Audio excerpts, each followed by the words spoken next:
Woohoo.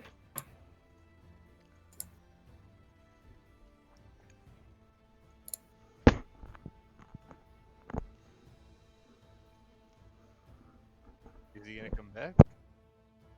Maybe. Dylan, your sensitivity is really up.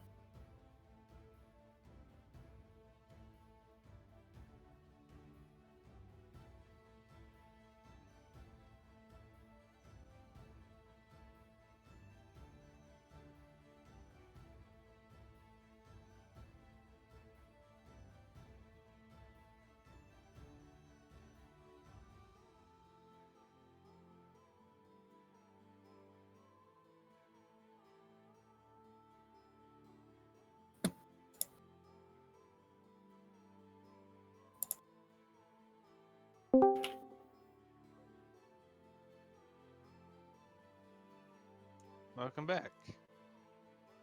Are you guys all on? Yep.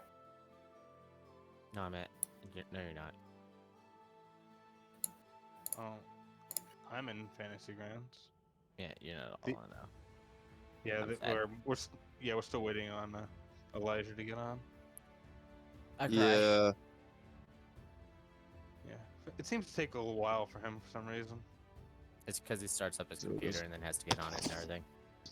Because he's a smart cookie and actually shuts down his computer. I did shut down my computer. Mine All my boots up stuff's in like unplugged 2 right minutes. now, saving power and shit. We shouldn't have to worry about that now that it's above freaking 0 degrees. That'd be nice. Because the main reason that we had to do that was because they were having trouble keeping like water pumps active for some stuff, as well as just workers actually getting to power plants and things like that because of the roads. But a lot of that has started to get a little bit cleared up, at least. I Freaking didn't even snow know yesterday didn't help. What? I didn't even know they recommended shutting down computers. Yeah. Well, they recommended turning off all unnecessary electronic devices and stuff like that, lights and other things like that, because of needing to conserve power due to the demand being too high. That's the reason they had rolling blackouts a couple days ago. Yeah, we Yeah. had that for like almost an hour. So Yeah, it was far. supposed to be anywhere between 30 minutes to an hour for each time that they had to do it, but I think it was only that one day.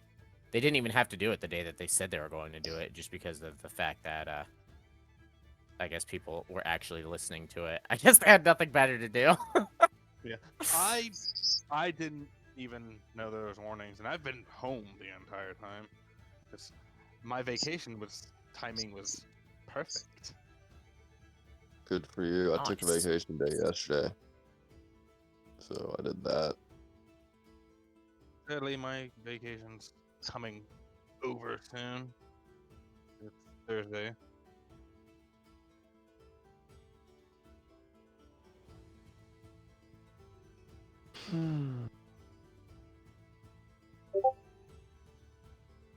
I'll jump on here in a second. All my heat's down and my room is freezing.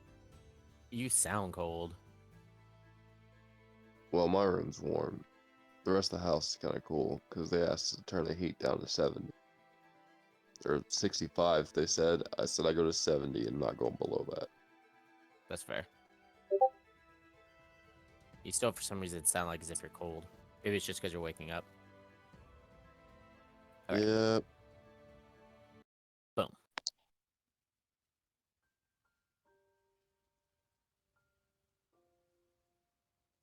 So, Bastion, which of the two of you want to do your stuff first? Because that's actually going to decide what music we're playing. I just switched to this because it's going to be the main music that's going to be playing until further notice.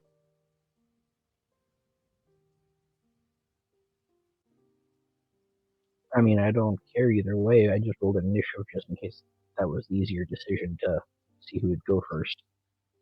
I don't really care. If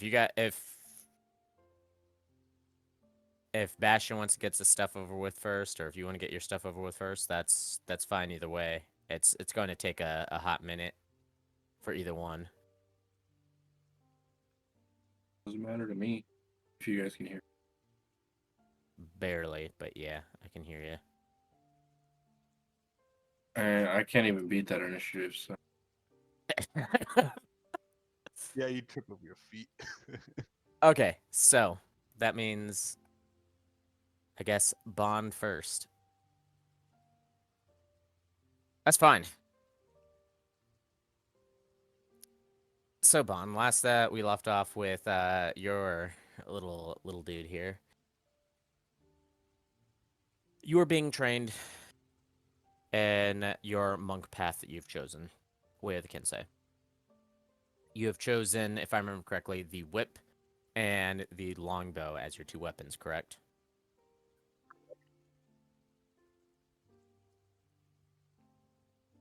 As of this moment, the instructor, who I am struggling to remember the name of as I'm trying to find it.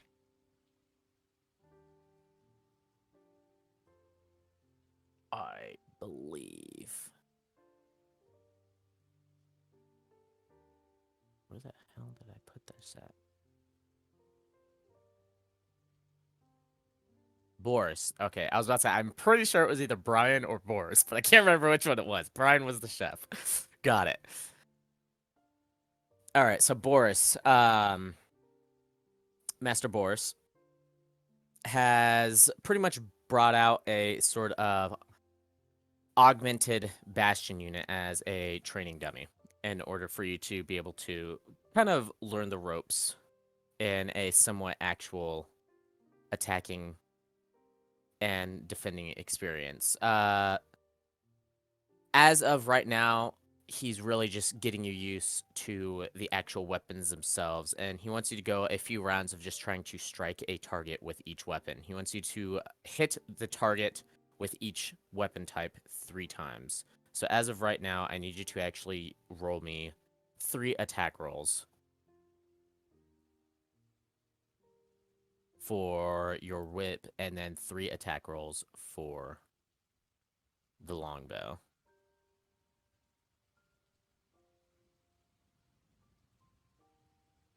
All right, so for the whip, you missed the first 2 attacks.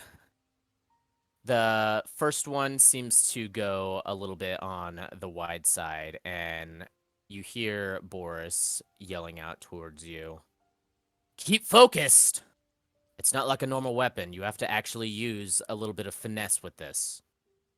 Aim towards the target and lash out towards them. There's a bit of lag. You have to aim ahead. The second time, you swing, and you hit the Bastion unit, but it kind of just barely taps against it. And you hear Boris yelling out once more, the flick of the wrist is what matters. You have to get into the motion. And on the 3rd strike, you actually land, hitting it, and you hear a crack of the whip landing against the metal, and you see a small dent in the armor of the Bastion unit. Good. 2 more strikes like that. Let your body remember the motions. Roll me 3 more attacks.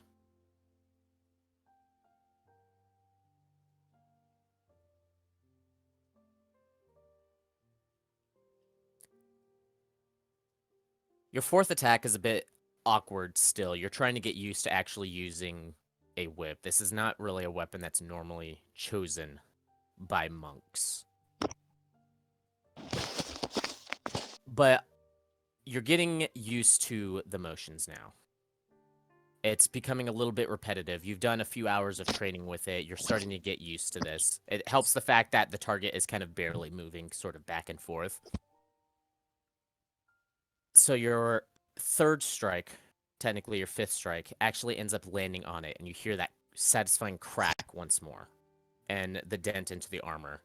And then your 6th strike once more lands straight into the target, and you actually see the Bastion unit get slightly pushed back. Good. Good. Experience is what matters when it comes to using the whip. You have to be used to being able to use the motion at any point in time. Remember, the wrist is what you need. Crack the whip towards them. Aim slightly ahead, as targets that are moving are going to be harder to hit. It's not an instant reaction weapon like a sword or an axe. practice this more on your own time, as unfortunately we don't have much time in order to go through the training. But we will move on to using the longbow a little bit to make sure you have the proper form. Now, he pushes the Bastion unit out of the way, and he points beyond it, and you see the fact that there are 3 targets that are set up, one at different intervals. There's one at 50, one at 150, and then one at 250 feet away. I want you to hit a bullseye on each of these targets. Take as many shots as you need, but the quicker you do it, the better. So, I'm going to need you to roll me an attack roll for the first target as you take up the form.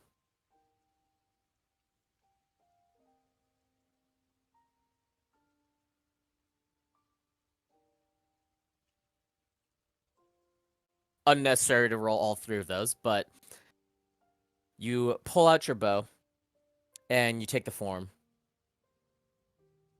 You breathe in, and then as you breathe out, you release the arrow. Just like you've seen others who are using bows use. And Boris claps. Good, good. A more advanced technique. But a technique nonetheless. Very good. And you see the arrow fly true, striking straight into the bullseye of the first target. And you try and quickly shoot towards the second target and then the third target, both of the arrows missing. Remember, patience is key with archery. Most archers don't have to worry about enemies getting close to them. Their allies will be on the front lines. Or the enemy too far away for you to really need to worry about them. Again.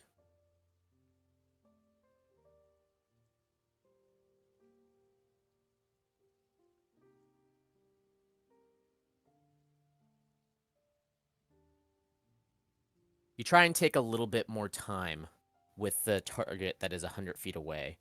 And you fire the first shot, and it goes a little bit wide. The second shot, it lands on the target, but just on the outer rim of it. And then the third shot, once again, you breathe in and then release your breath as you release the arrow, and it flies, striking dead into the center of the target.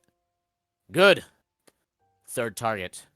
It's 250 feet away, but don't worry. Just take your time. I will be having you roll these attacks with disadvantage.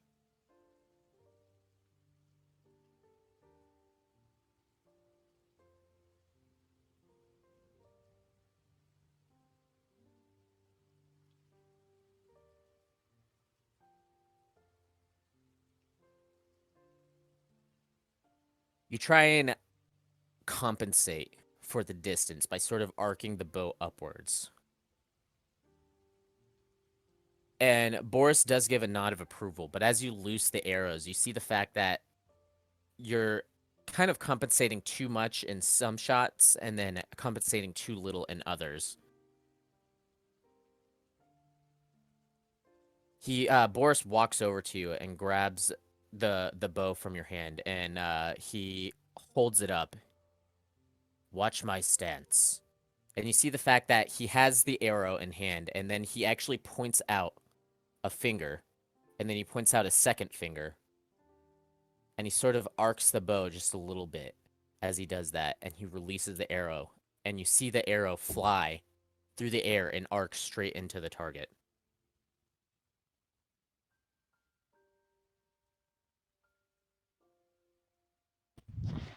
It takes a bit of experience, but using your own fingers as you're aiming down the bow is a good way to mark where a target is at. Your hands are slightly bigger than mine, so you can't use my exact method, but it's a good start. Now, again! He hands the bow back towards you. Once more with disadvantage. The target is out of the normal combat range of a bow, a longbow.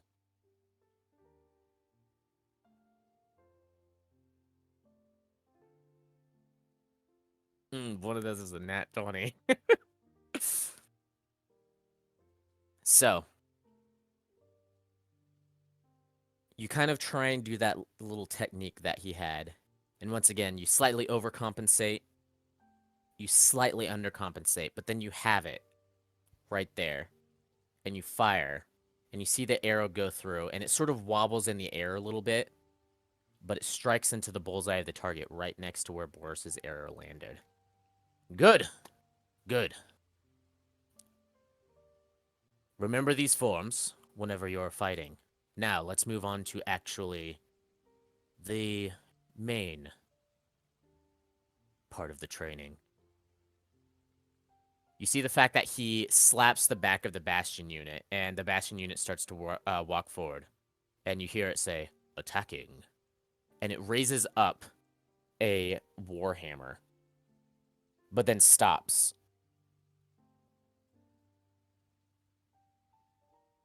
For the path that you've chosen, one of your main things is going to be the fact that you're going to be using your weapons for both offense and defense. If you are ever in a situation in which you are not using the weapon to attack, you can always use the weapon to defend instead. He's telling you to use your agile parry ability. Use this. Prevent the attack from hitting you 3 times.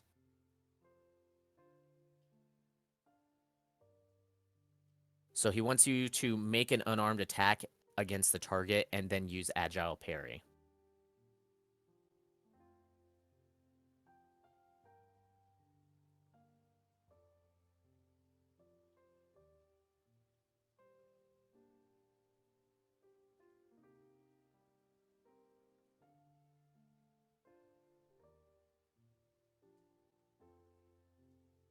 So you punch out towards the Bastion unit, hitting it right in the stomach, and your hand kind of hurts as you just punch solid metal.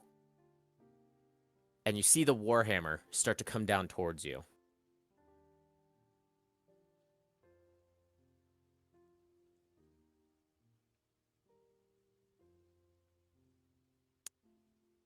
And as it comes down towards you, you swing the whip up and grab the actual, what is it called? The handle of the hammer. And you kind of drag the swinging arc off to the side, and the hammer slams into the ground right next to you. Good. Again.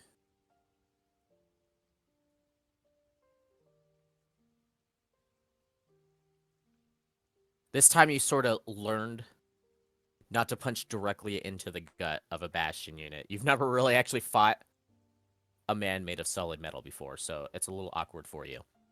So you kind of punch into the side of it, and you see the Bastion unit kind of stumble to the side a bit as it swings down towards you once more.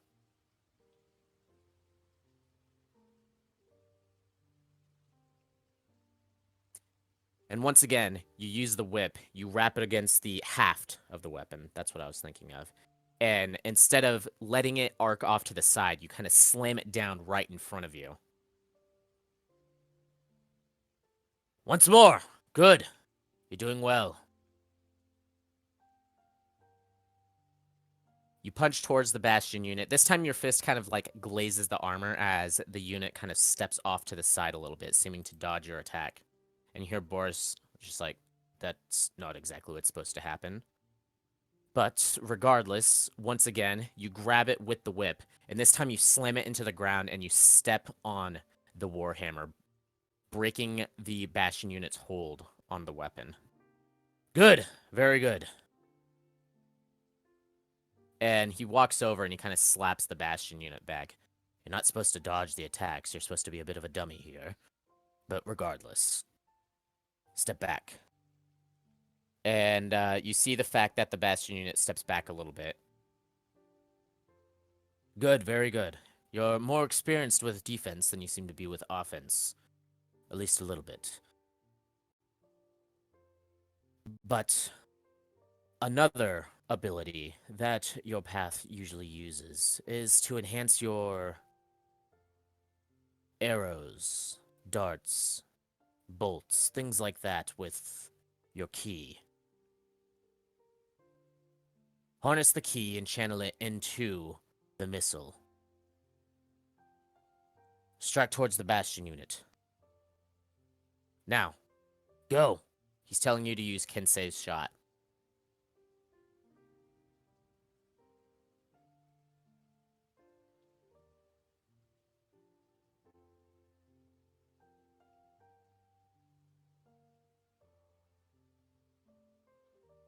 You try and do the little technique of breathing in and then releasing, but trying to focus on doing that as well as actually focusing the key into something that is leaving your body is making it a little bit difficult for you to do. And you end up sort of like shaking the bow a little bit and the shot goes wide.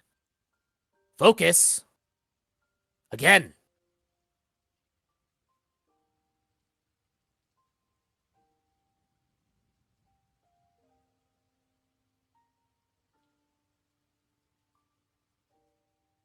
You take a breath, you calm down. You try and do a sort of meditation in order to calm your mind. And it helps. Your arrow strikes, but the key sort of falters and wilters out as it hits the target.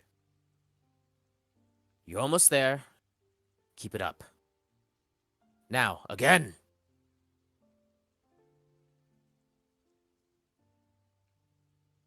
Once more, you take a deep breath, you calm your mind, you close your eyes for a moment, and then you open it, a sort of determination in your eyes as you release the arrow, and it goes flying, and you see a sort of white aura surrounding it as it strikes into the target with a small, like,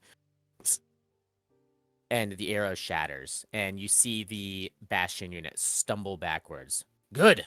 Good. Now, once more, we must make sure that this wasn't a fluke. Again!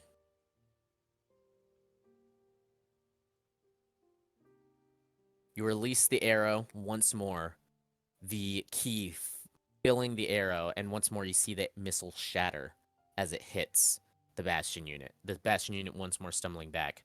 Good. Very good.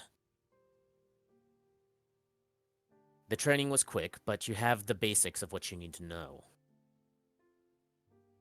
From what we've learned, a good way to still your mind, to assist you in harnessing your key, is to practice, I believe it was called calligraphy or painting. He waves someone over, and you see the fact that they have small boxes, and he has them placed in front of you. These are supplies for either of those pastimes. It is your choice of which one you choose to pursue, but make sure you stay your dedication towards it. Thank you for the training so far. I already know a bit of the painting, so I guess I will practice the calligraphy. Very well. He snaps his fingers, and you see one of the boxes grabbed up and taken away. Go ahead, take this. A reward for your training, and an apology for it being short. Normally I have more time to assist with these things, but unfortunately we're about to set out on a task.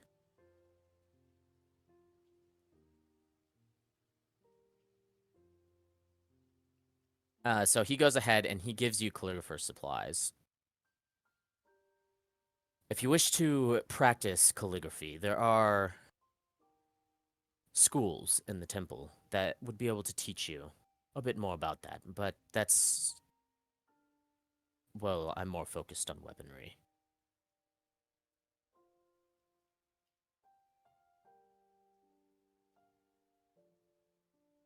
Samson, though, one of our scholars, is always more than willing to teach those who wish to learn writing and calligraphy, things like that. It's good to know. I will keep that in mind and practice this. Good. Now just be sure to stay safe out there. After all, Practice is as good as any sort of experience, and experience is the best. But experience means nothing if you're dead. Now. And he kind of walks over and he gives you a huge grin and he just slaps you on the back. And you feel a bit of pain as a plate gauntlet pretty much just imprinted straight through your fur into your skin. Stay safe out there. Make sure to come back. After all, it's always fun to train a new weapon master. Now off you go, and he sort of pushes your back. And he gives you a sort of strange salute. You've seen other people within the Temple of Torm give this salute. And as soon as he does that and he turns, he immediately walks into what looks like another cleric that seems to be talking to him. And you overhear him saying, "Yes, yes, I'm on my way. I'm sorry. There was someone who needed my attention more at the moment."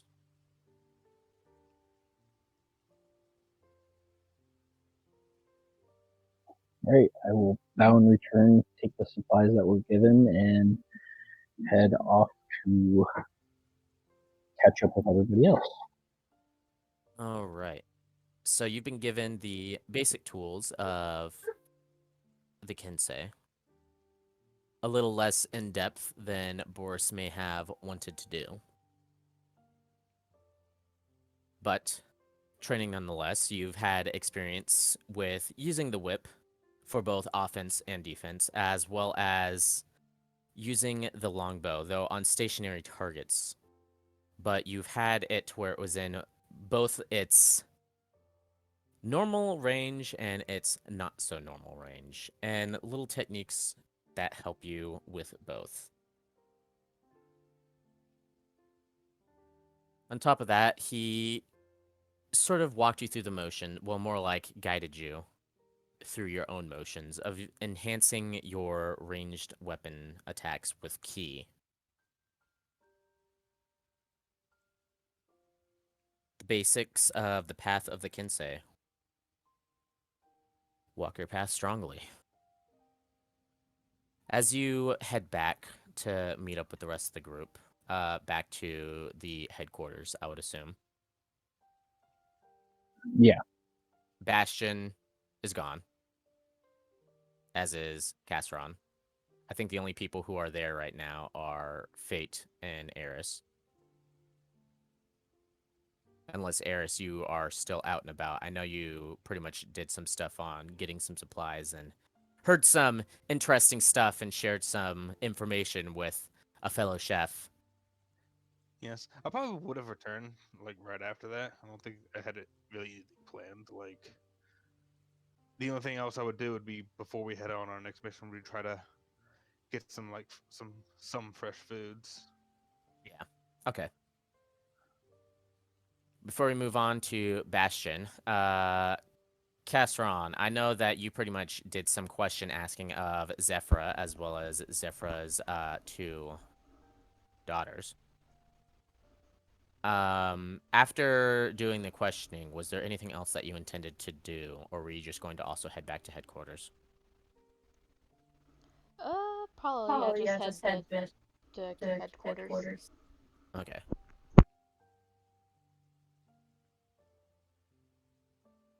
And I've got to type something out real quick for our dear Fate, as there was a letter that I forgot to hand over to him. So while you're waiting at headquarters, Fate, Yee, doing your I own get a thing, letter. yeah, you actually receive a letter. And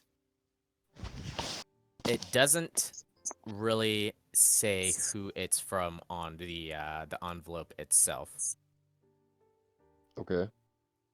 I like suspicious and undisclosed letters.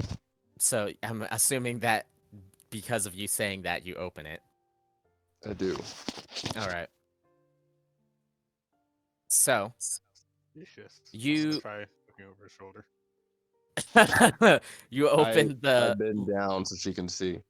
you open the letter, and it is in a language that you can't read, Eris. uh, this is in Just indeed, Infernal. she goes out about her business. This is in Infernal because I believe that that is a language that you can read. I can read Infernal. Yeah, that's what I believed. And this is what it's a very short letter. And what it says is this. I'm going to type this out towards you so you can share it at your will. All right.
Are you having like issues getting on Fantasy Grounds, Elijah?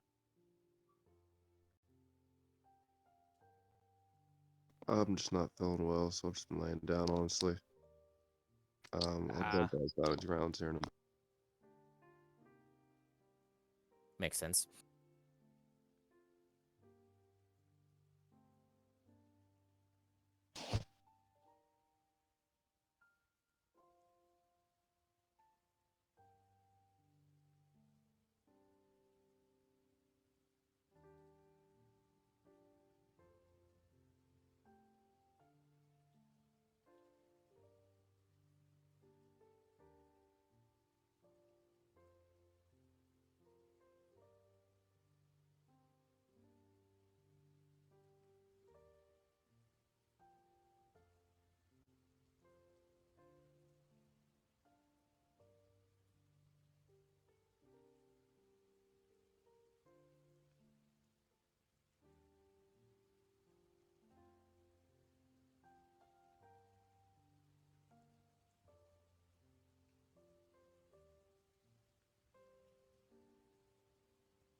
All right, that is what that letter says.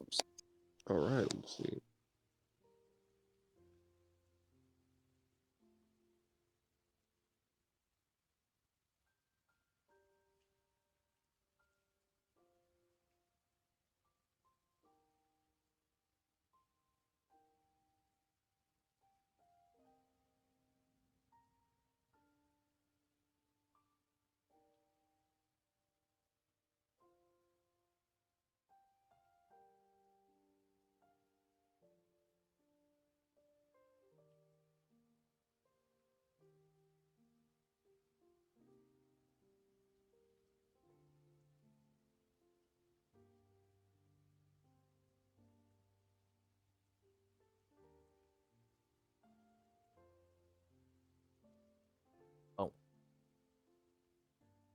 Oh, Apparently, one of my old unit members has been spotted. near the mountains. And he's decided to rejoin the Empire. He's investigating a place called the Oldest House.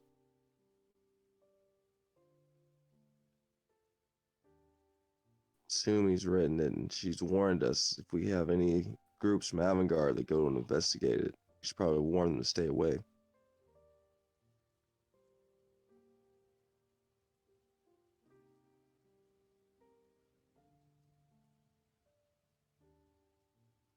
You guys there? Yeah. Yeah. Yeah.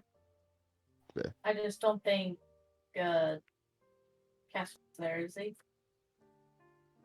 No. You said that you're back at headquarters, right? Gosh.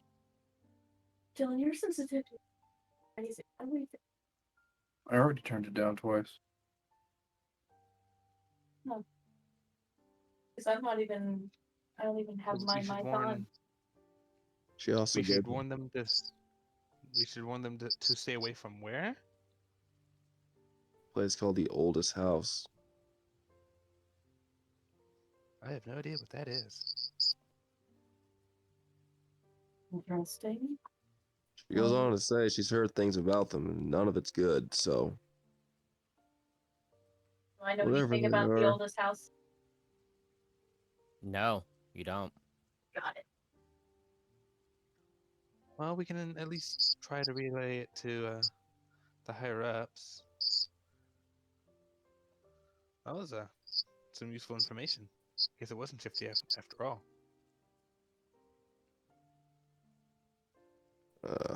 Eldon always had a problem with getting into trouble. He was always too damn curious. That is true. That's actually what I wrote his personality as. Perfect. Curiosity killed the cat.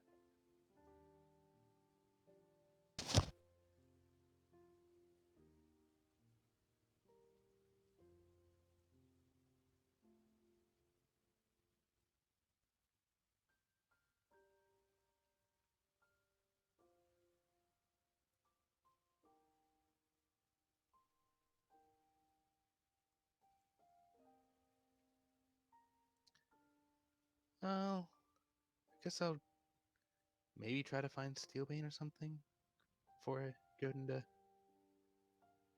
bed, just so we can, pass this morning off. I will follow with you. All right. Oh, why not? That might be fun. Shoot, I didn't cue up the music. No, I didn't cue up the music for this. You must do it now. Yay! Must be done.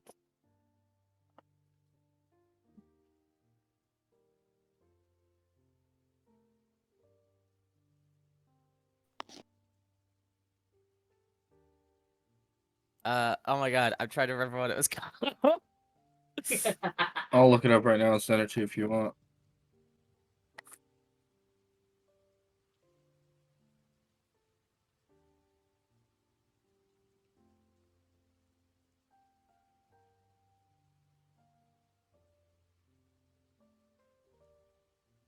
Yeah, I need it because I really want to use that. I forgot to add that into my playlist. Oh, that makes me so sad.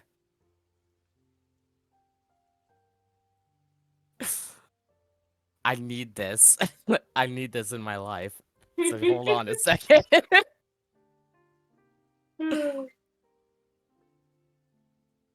So that's what it's called and who it's by.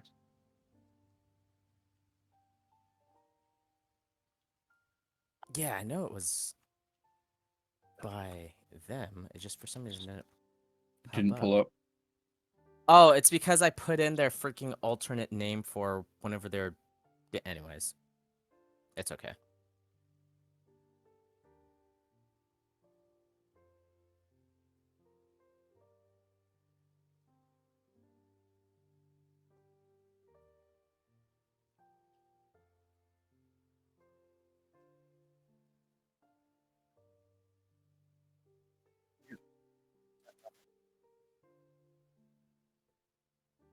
Literally.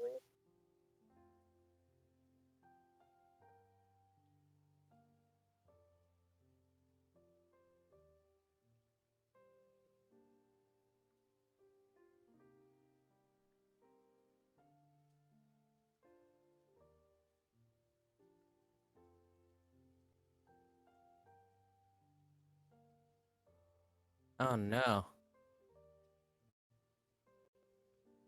That might only be on Spotify. Oh no. Because I'm not seeing it. That is so unfortunate.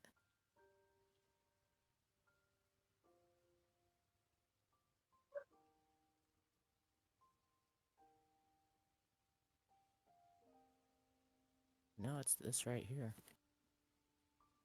But it's in a mix.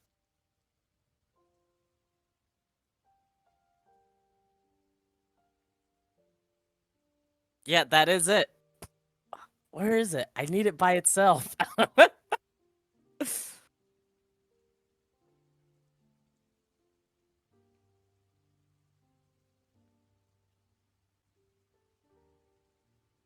This is so unfortunate.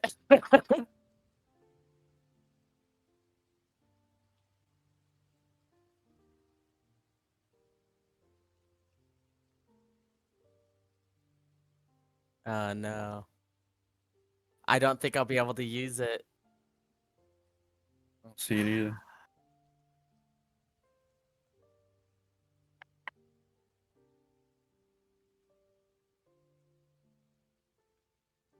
I'm so sorry, all of you. I mean, we could play it on our phone. No, it's not gonna work. What are you trying to play? There was a very specific song that I wanted to play that was going to be used for Steelbane. But unfortunately, What was it called? it's just called Barrett's Theme.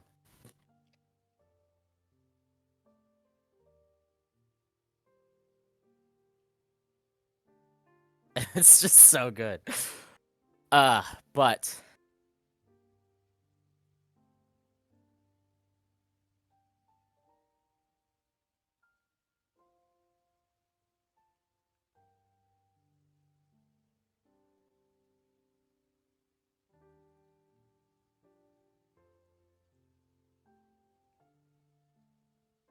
Well, I put it into YouTube and I immediately got a Final Fantasy VII theme for Barrett. yeah, but it's not from Final Fantasy VII. Yeah, that's pretty much all I'm seeing though. I know.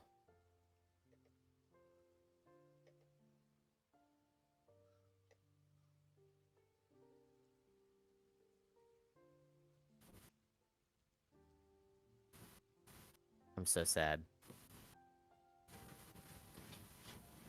All right, session canceled. I'm sorry. I can't do it now. No. No. Ah, that's so saddening.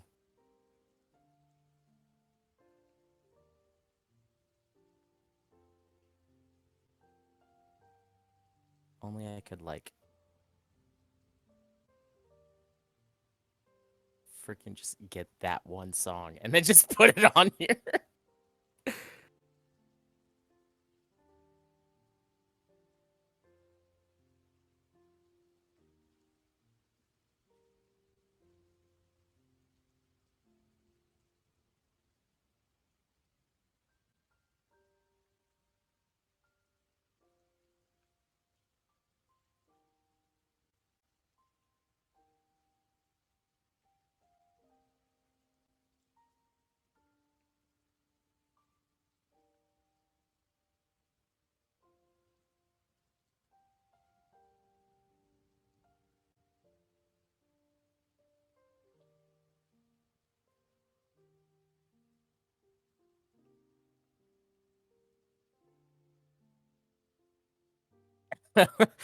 Okay, I won't use it for now, but I think I found out a way that I might be able to get it.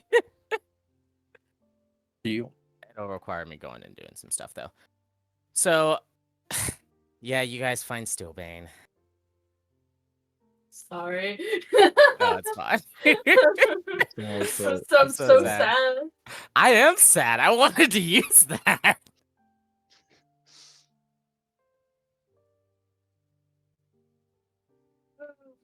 Anyways, but yeah, you guys find Steelbane. He seems to be hard at work, flying through paperwork, like quite literally. You see just a freaking like scorch mark across the desk as he's just like trying to Wow. signature freaking these papers and just flinging them off to the side, where you see you see this black man just kind of standing there, just holding his hands out, and all the papers are just flying straight to his hands. And you recognize this person as Steelbane's assistant, Derek. Is it Ash? No, it's Derek. Ash is a dragonborn. All This, right. this person is obviously human. Okay. He doesn't seem to recognize the fact that you guys are there. Derek just sort of like nods towards you guys and just keeps standing there, catching the papers that are slowly, well, not really slowly, very quickly accumulating into his hands into a stack.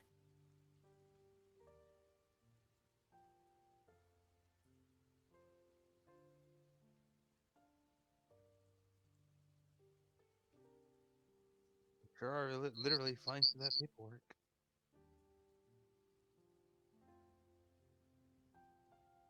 He grabs one, and you hear a across the desk as the paper rips, and he looks up surprised. Huh? What? Ah, damn it. Derek, go and... Sorry. What are you doing, Derek? Put those down. Give me another one of these. Wait. Oh, no. And he, like, puts his hands against his face and sort of, like, rubs them. Keyleth is going to kill me. That was supposed to be a budget thing for the mages. Oh, well, that's fine. You ripped it? Don't worry about it. And he just, like, rips it up into tiny little shreds and just kind of, like, throws them behind him. What do you need? Oh. They don't need a budget. It's fine. I think they do. I don't even know why I'm doing the budget work. I was wondering that too. You and me both. What do you need? As you see, I'm busy doing administration work. Well, it seems as though Fate got a letter from an acquaintance of his. Oh, yeah. I told one of the guards to deliver that. Not like as if they have anything better to do right now. Yeah, it contained a warning to stay away from a place called the Oldest House. Roll insight checks.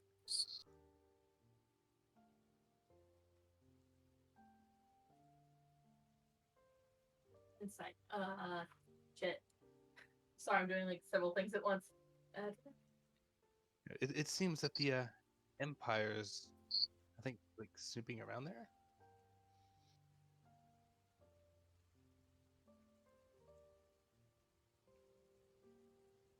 You see a obvious look of surprise as it's Steelbane pretty much wears his emotions on his face.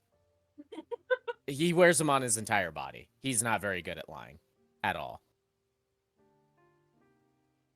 In fact, he's so bad at lying that I actually rolled it with disadvantage for him. So all of you see the fact that, well, except for maybe Fate. I don't know, Fate, do you see it? You have to roll for him because he's still not in. Wait. Yeah, you see it. rolled it. Okay, cool. I rolled it for you. Yes. He rolled less than a 13. So, yes, all of you see it. And you see a look of shock as well as sort of anger on his face as he looks towards your group. I take a And half where step exactly back. did you hear that from? People.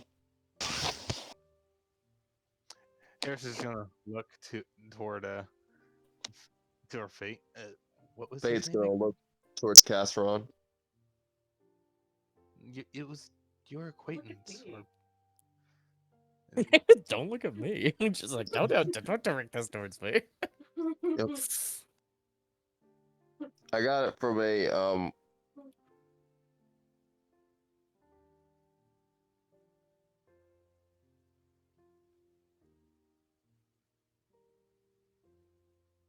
Yes. Go on. From a what?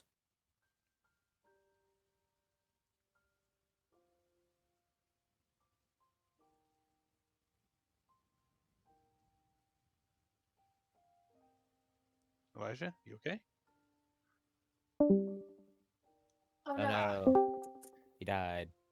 hello. Hello. You're back. Yeah, I like cut off for a second. Is Castron with us right now? Yeah, I'm here. All right, Yeah. yeah, I look towards Everyone Castron. except for Bastion is there. Castle just looks back at you. She's like, "Well, look at me." You're about to say who it was. I got it from an undisclosed letter. Not sure who sent it, but apparently they wanted to remain incognito. Of course, there's more people who know about this. Look, we already have someone going to explore that place for hopefully They also the first warned time. us not to send other people to explore it. We don't really have a choice now, the fact that we're being bothered by not one, but two countries in order to do it. See. Problems of being a city-state instead of an actual country. Anyways, we have a group that's going to investigate there. One that you're somewhat familiar with. It's not them, is it? Who?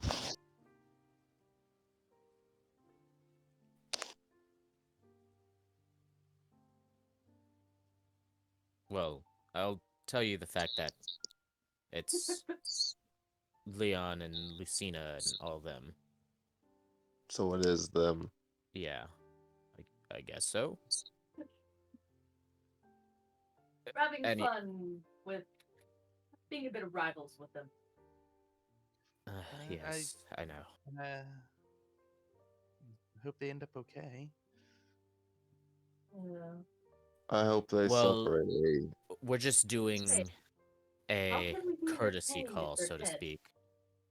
In, out, no other things. They're not really even going to say investigate. I They're wanted just to. going to make sure that what supposedly the kingdom and empire have heard of the fact that apparently the doors have been breached and no longer are closing. That would be... Well, that would be bad. We need to start making countermeasures for that. Regardless, you have other things that you need to be dealing with right now. We already have one team on that. We're not sending multiples. Okay. What about the doors? What What? would happen if those don't close? Well, that's nothing that you need to worry about now, is it? He immediately seems to cut that down. Fine. Still, Bane, I think we should go and, back them up. Leon and his group aren't the most reliable of people, if you know what I mean. He gives you a pointed look.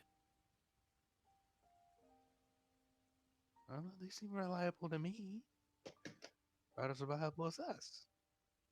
I'm not getting into this. Well, as I said, we're not sending more than one team over there, plus there's some other issues that we need dealing with. Or you could go off and do your own thing. You did just get back from another mission, and we normally give people who have finished a mission at least a few days off before sending them off on something else. I would like to go and help them. Reluctantly. But didn't He stands right in front of you, a hand on your shoulder. I said, we're sending one team. Yeah, didn't the warning say to stay away? Fate? They're just doing a courtesy call, Fate. You don't have to get all worried and paranoid about your little friend Leon and all that. In, out, no problems. Fine. But I look at Stillbane and I say, but if Leon dies and I don't get his corpse, Stillbane, I will be a little You'll- upset with you.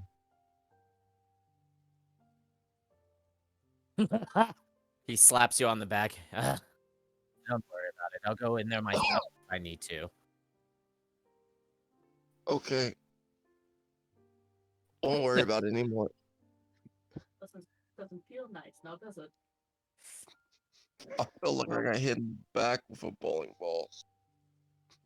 Well, we pass on the warning at least. We should at least let you get back to what you were doing. Sorry for Yes. disrupting you. We've known Yes, it's about bothered them. the issues with this place for a while now. It shouldn't be anything that we have to deal with, but unfortunately the Kingdom and the Empire can't seem to decide who's going to actually deal with it, so they've been throwing it off on third parties, such as us. Yeah, makes sense. It's technically an Empire-built facility, but it's on Kingdom's grounds, so... yeah. Anyways. Off with you. I have paperwork to deal with. And then you hear a knocking on the door, and you see it open. And there is an elf standing there in a glorious robe, as you recognize Keyleth. Oh, no. Steelbane, did you get that budget signed off on? Castro's just gonna laugh as he leaves the room.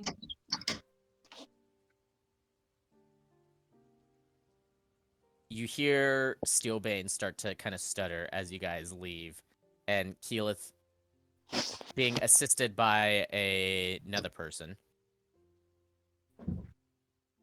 who you don't recognize, gives you all a bit of a bow and then slowly just closes the door behind you.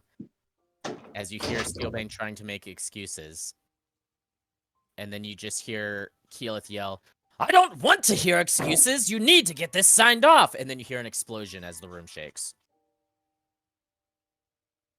Well, sounds like a them problem. Definitely a them problem. Now, something for fun. Let's find our friendly team and warn them about that, and also just to pester them.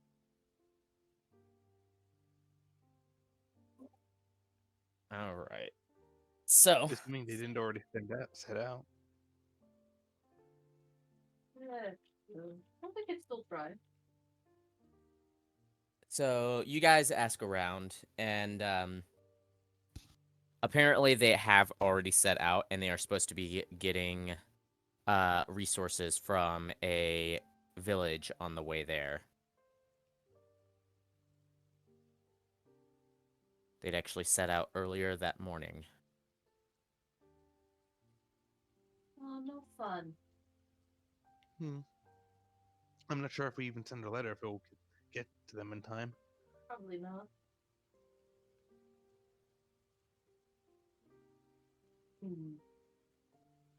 What village are they going to be meeting up at? Or at least heading to?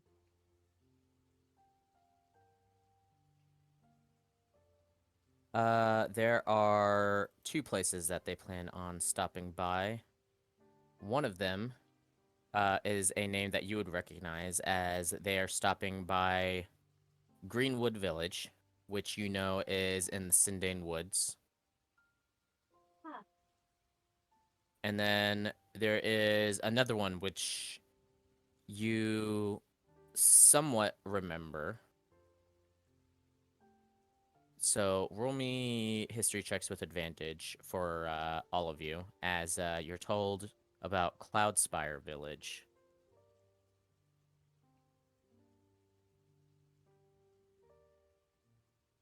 There we go.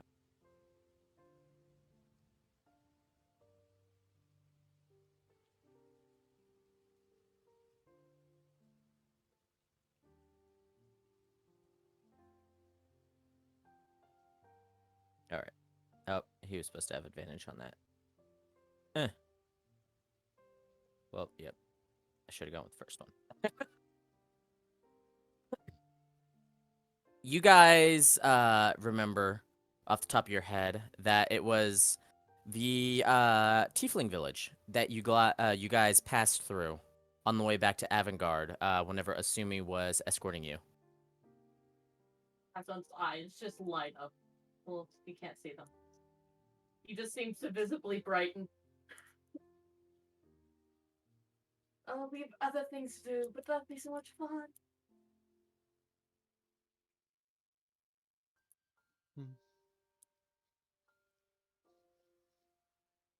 The receptionist just kind of looks at you, looking a little bored.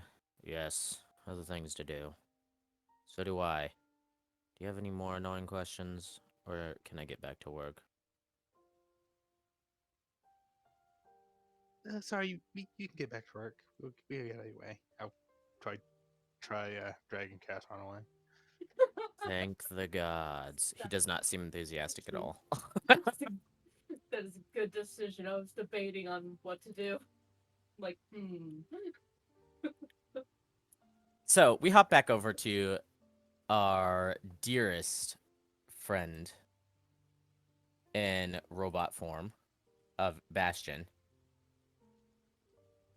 Bastion, do you remember your current situation? Yeah.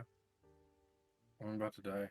oh I'm about to die. That is hopefully not your current situation. We're in a Red man's gonna Bastion cut unit me. measurement construct. So, yes, you are in a very special place, which is the arena down below Avengarde. Boom.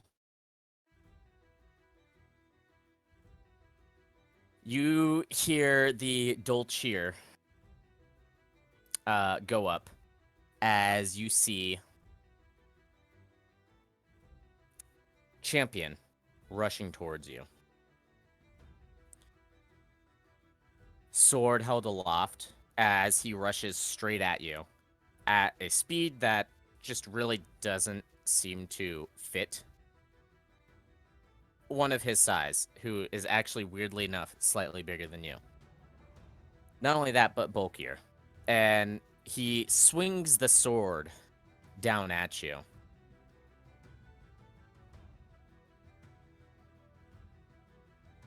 And let me... Does a 24 hit you? Yeah. Okay.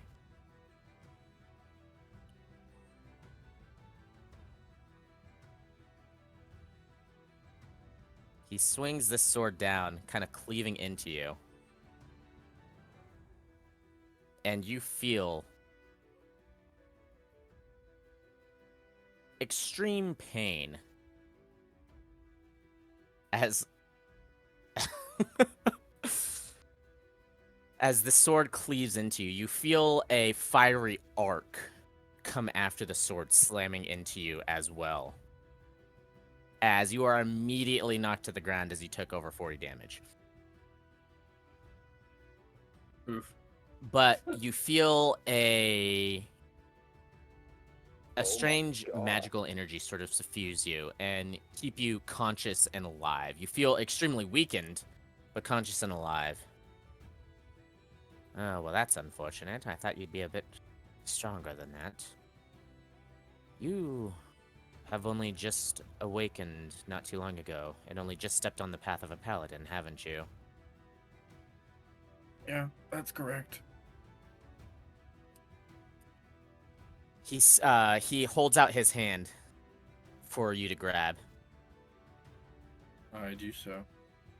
You grab it, and he yanks you up onto your feet. And as he does so, you see a red and gold energy flow from his hand into you as you're fully healed.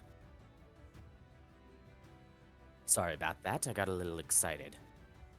Well then, as a sort of repayment, do you wish for a little guidance from a more senior paladin? He looks really excited and immediately says yes. All right, then. He stabs the sword into the ground and leans on it a bit. What is it that you desire? as a paladin?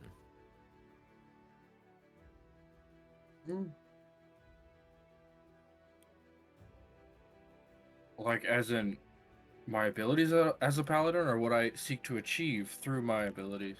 What you seek to achieve? Do you wish to prevent harm from your fellow allies, to slay your enemies with a fiery vengeance, or to be ever vigilant, a watchful gaze to protect your allies from harm ever coming near them in the first place? The second one.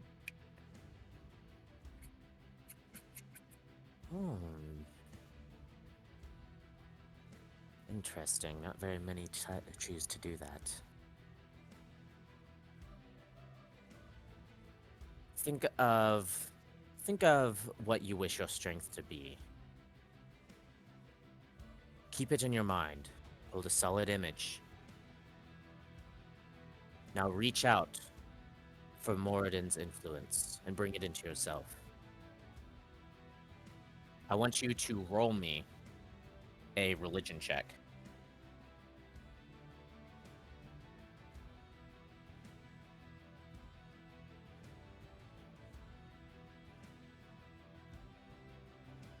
You try and keep this image of a sentinel, a watcher in your mind, someone who guards your allies from harm. And you pull it from Moradin, a god known as a god of smiths, but smithing is something that creates not only weapons, but the armor that protects people. And you pull strictly from that straight into your mind to become a shield. And you feel a strange warmth envelop you.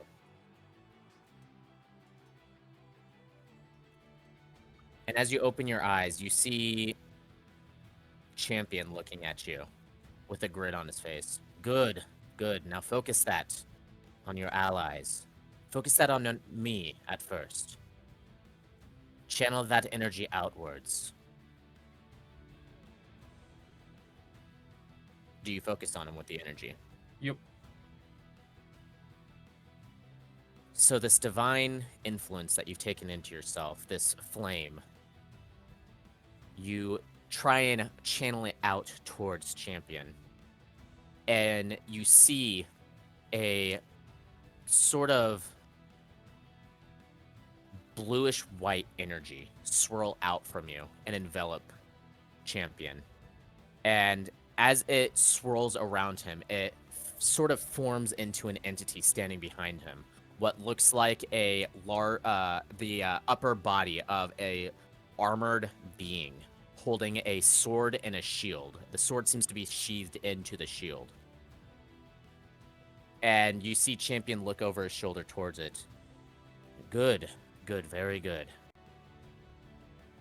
This is your will being influenced by Mordan onto your allies to protect them from harm.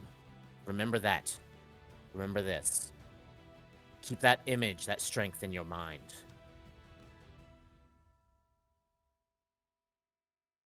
Now, take that energy once more and filter it into your eyes. Roll me another religion check.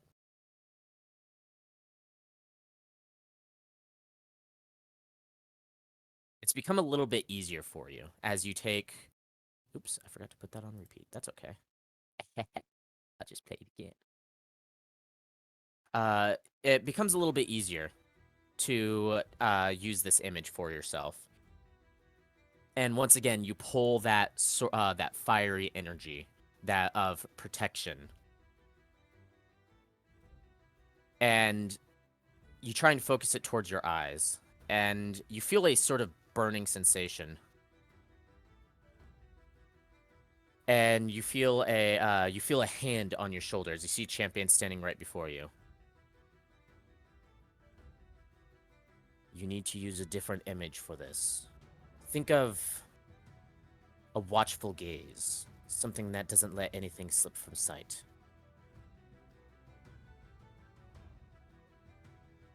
Now channel that Keep it in your mind. And do it once more. I'll assist you this time. Roll a religion check with advantage.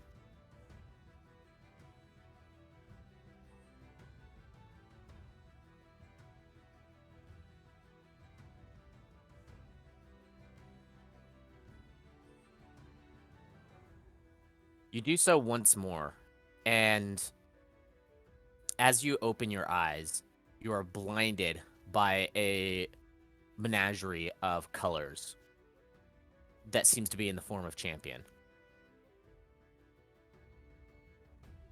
As you were just guided in the use of detect magic.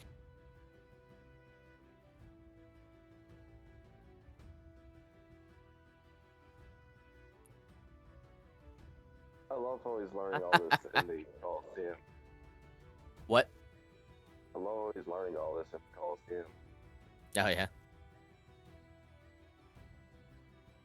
You hear Champion give a little bit of a chuckle, and you see the fact that he sort of like reaches seemingly into his armor, and you hear a sort of grinding of metal as he pulls something out that looks very reminiscent to polished silver. And he holds it in front of you. And you see your own face, and your eyes seem to be glowing with this like blue-white flames in them. Remember this image. Remember that strength, that power that you pulled from. Now, let's focus on something a little bit different, shall we? He just shakes his head.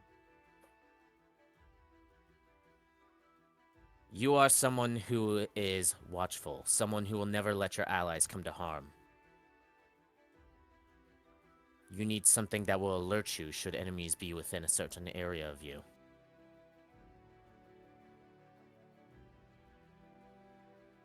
He walks over towards a part of the arena, and the crowd seems to be sort of confused right now about what's going on.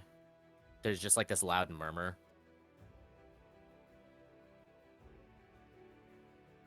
He stands by the doorway and into the arena and kind of looks at it. Channel that divine strength once more. Think of it as a film, a surface that will break should someone walk through it. Invisible to the naked eye, but something that would connect to you, a string connecting from said wall, film, surface, directly to your mind, alerting you of its breaking. It's a difficult image to keep in mind, but think of it nonetheless.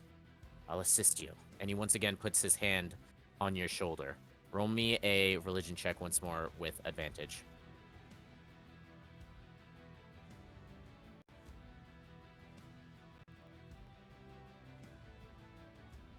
You feel the image being reinforced in your mind through Champion's assistance. And you trace your hand around the edge of the door. And to your eyes, you see a blue-white wall of flame encompass the entire doorway. And a small string of flame go directly towards you. And it seems to be heading directly towards your head.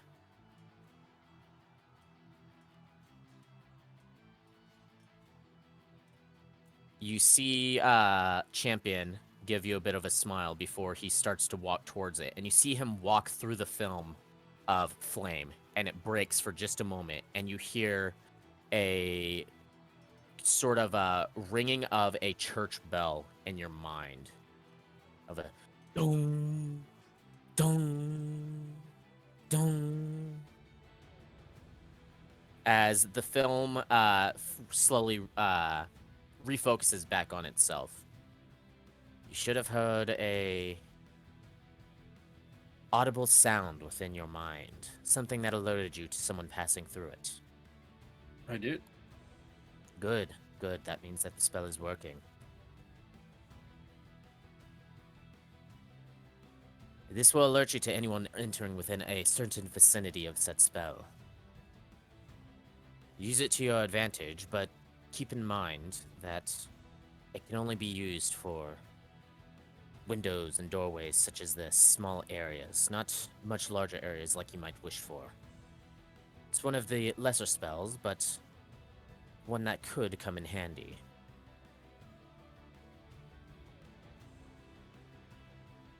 Finally,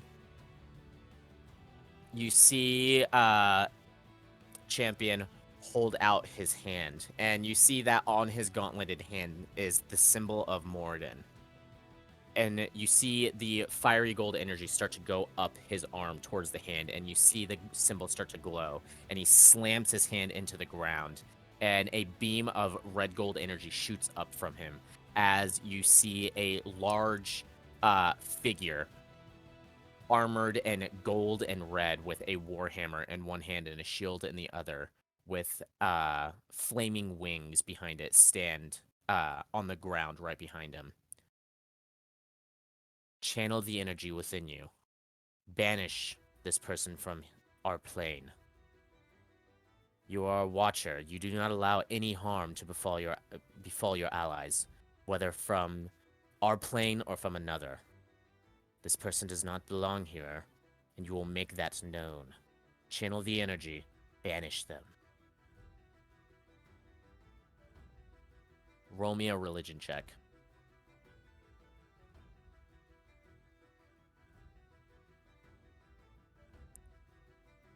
You feel a sort of exhaustion on you. And you try and pull that image of banishing them, of enforcing Mordan's will on the world, but it slips.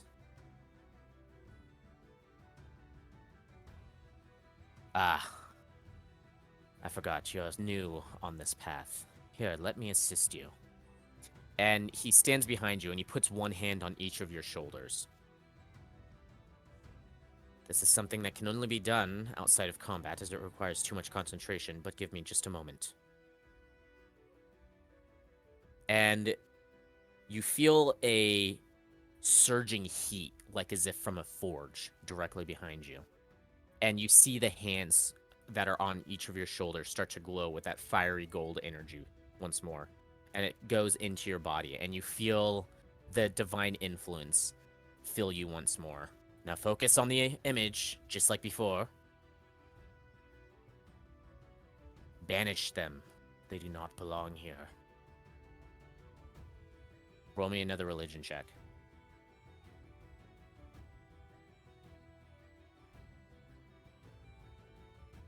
You pull that image, and you shout out a command in Dwarvish.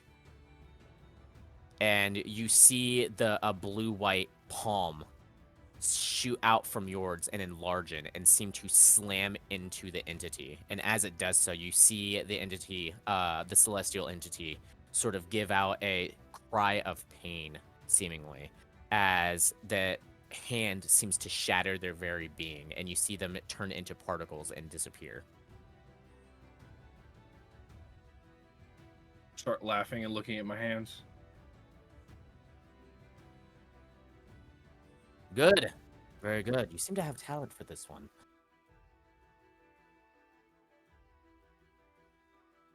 But, unfortunately, I cannot give you the full strength that you're supposed to have. I've taught you how to use some of the abilities of the oath that you wish to take, but you'll have to go to the temple in order to complete that. Unfortunately, our bet still stands, though, in the fact that you did lose, and therefore, I won't tell you the information that you wish, but become stronger, feel the influence of our god, and he points towards your chest. Keep it in your heart.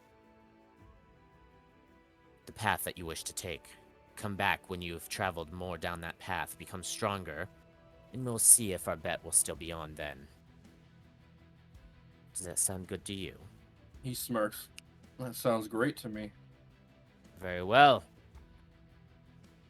I look forward to your growth, young Bastion. Now, he slaps his sword hilt that is still stabbed into the ground, and then picks it up and sheathes it behind him. It seems like as if we're taking up the arena's time, and the crowd seems a little confused. How about we move out from the arena and get you your oath, so that way you can gather your strength from Mordan and be able to do this on your own without having to focus so hard. Everyone. Sounds good to me. I've needed to visit the temple anyways. Let's go. You hear some jeers and booing from the crowd as the announcer just kind of picks up the mic. I apologize for that crowd. Let's move on to the next match. And the jeers and the boos immediately go back into cheers as you two exit the arena. You put on a very poor performance, Bastion. I know. I didn't like me. And so you guys exit from the arena. And as you do, you hear the muffled sound of, it seems like, more fighters being introduced. And you hear the fight once more over the large cheers from the crowd that seems to erupt even louder than they are now into like a thunderous roar. As that slowly dies down, you hear the clashing of steel coming from the arena as you walk out into the outer proper. Well, I will take my leave from you. I just realized the fact that, and as he's saying that, he's kind of looking around. It's going to be difficult for me to get to the temple in good time. And you look around, and you notice that there's quite a few people that seem to be kind of whispering amongst themselves and pointing towards Champion. And then just an enormous crowd starts to, like, flood and stampede towards him. And he just kind of pushes you out of the way as he gets, like, pretty much crushed by an enormous crowd surrounding him. As there are people that start asking him for autographs and asking him questions and stuff like that. Pretty much an entire sort of, like, fan base of his just surrounds him. And he is now, for the most part, blocked from sight. But he is pretty much taller than most of the people there. So you can kind of see, like, his shoulders and head. I'll turn and walk away. All right. So you start to walk out from the arena. And you see a drunken man start to sort of, like, stagger out in your direction. And he seems to spot you, and he stops for a moment. And then you see anger on his face, and he walks up to towards you with his staggering steps. And he seems to almost trip, and he puts a hand on your chest in order to stabilize himself. And he looks up, his hand still on your body, and he points a finger right into your face. I bet money on you. And you lost without putting up a fight. What are you doing in the arena if you can't even fight in the first place? He just looks up for a second and then back down and then shrugs his shoulders. It seems to anger him, and he sort of, like, tries to, like, slap towards you again, but he sort of misses and staggers off to the side. And he puts his hands on his knees, and you see him vomit for a moment, and he kind of wipes it away. You owe me money! How much?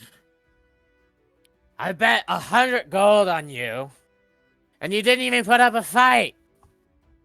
And he kind of, like, staggers off to the side again, like, and barely catches himself. Ugh. I don't feel so good. One moment. And he kind of, like, staggers off to the side again and puts his his hands on his knees once more. And you see him vomit again, and he wipes it away. Well, are you gonna compensate me? I bet good money on you. good money. You bet an entire life's fortune on me. Exactly. You just do that willy-nilly? I mean, I have the money to spend, so why not? I don't have anything better to... That doesn't matter. No harm, no foul. And then he starts walking away. Hey, come back here. And then you hear a thud behind you.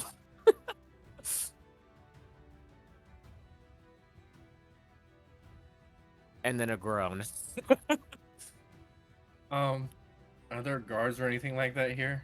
I mean, there is, and you see that there's a couple of them that are kind of like looking at the situation. They're just shaking their heads, and they just sort of motion you to keep walking. I do so. I was going to attempt to help him, but meh.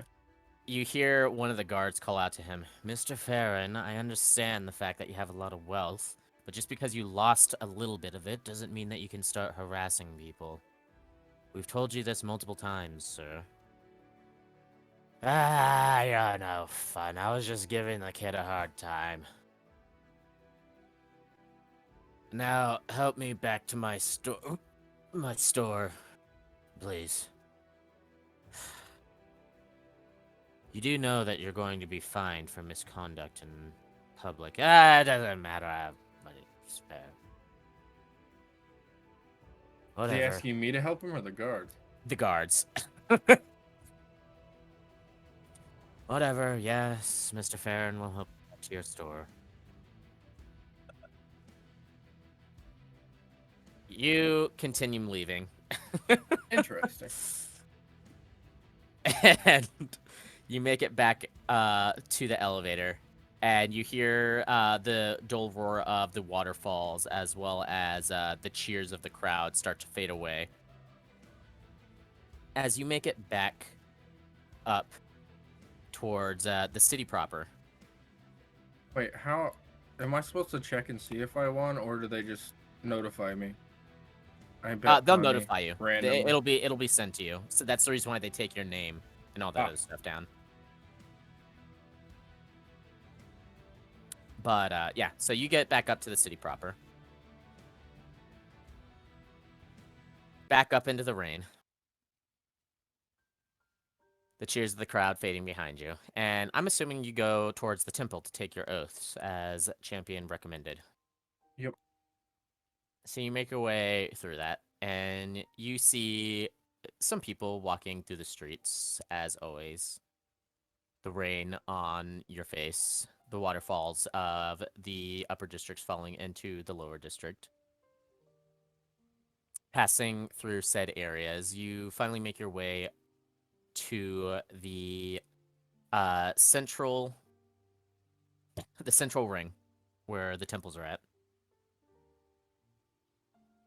Over to the Temple of Morden, one of the largest temples in Avengarde, as Mordan is one of the founding or one of the major gods of Avengarde. Technically one of the founding gods, if you consider the fact that the dwarves are one of the people who pretty much created the city from the ground up.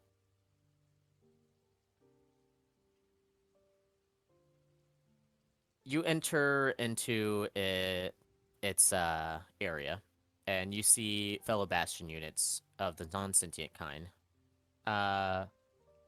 patrolling around. You've seen them here and there throughout the entire city and in other areas, but pretty much the only guards of the Temple of Morden are the Bastion units.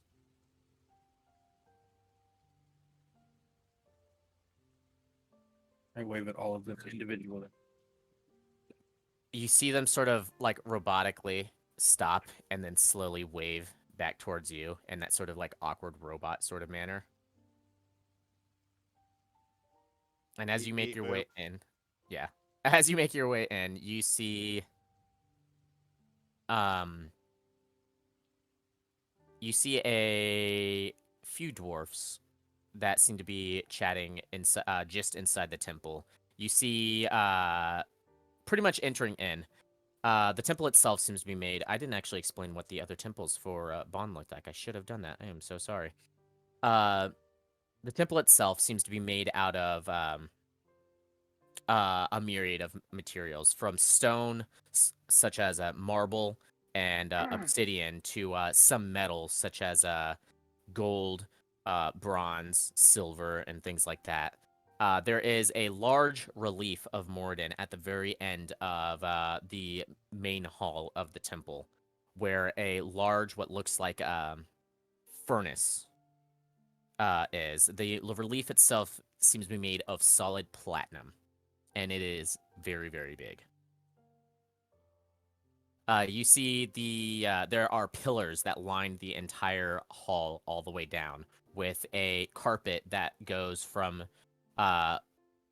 orange to gold to red, and then from red it slowly fades into white and then into blue, as in all the different colors of flame that you would normally see within a forge. That's what I was thinking at the very end of the hall, is a forge, not a furnace. Why did I say furnace? Anyways. It's warm out here. Yeah, it is very hot inside the Temple of Morden. And on the forge, at the very end, you see what are sort of considered divine artifacts of a sword, a axe, a longsword, a battle axe, and a shield.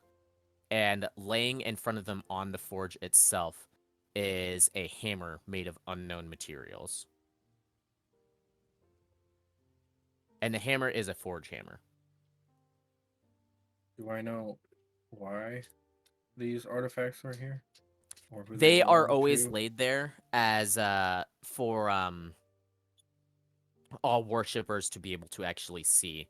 And they're often used in certain ceremonies within the Temple of Morden. The sword, shield, and axe are used in certain sort of like little bouts of contest in order to test the durability of weapons, the sharpness, as well as the strength of clerics and other things like that.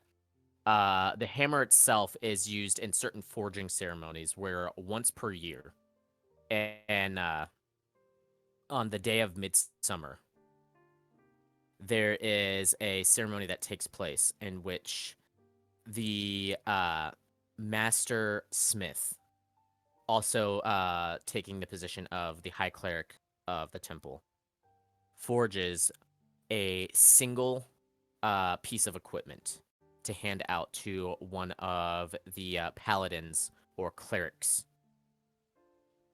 of the temple. Nice. And he or she does it in front of all people who wish to witness said ceremony.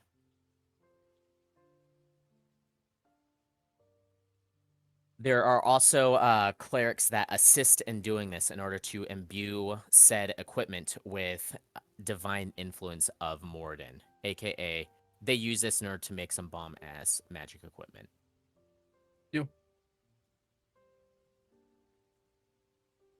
And the reason why it is left out in the open as such is because no one within Avengarde would really want to break the laws and risk the freaking detriments of said thing. And there's also B in the fact that anyone who would have to get through the myriad amount of Bastion units and guards throughout the entire city after it was stolen. Because there is one thing that you know, in the fact that it is connected to a magical alarm that alarms the entire temple should it be moved without the magic first being removed from it, which is only done during that one day every year. So should anybody try and steal this stuff, you know that the entire city is going to know almost immediately.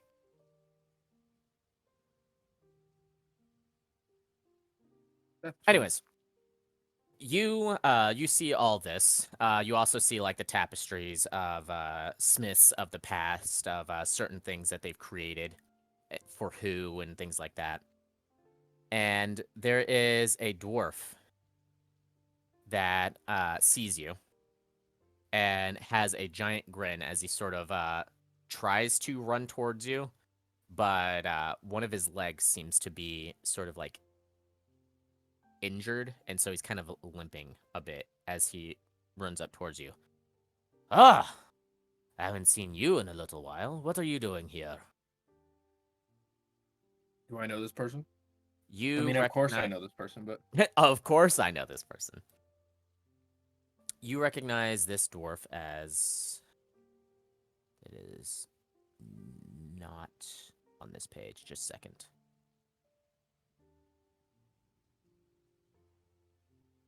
is he my father? Is he your father? Yes, he is, actually. Hey, you're my dad.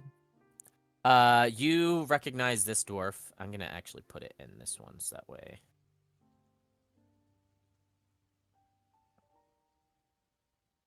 As, Falgron Ember Axe. Yeah. Let me actually type that out towards you, for you as well.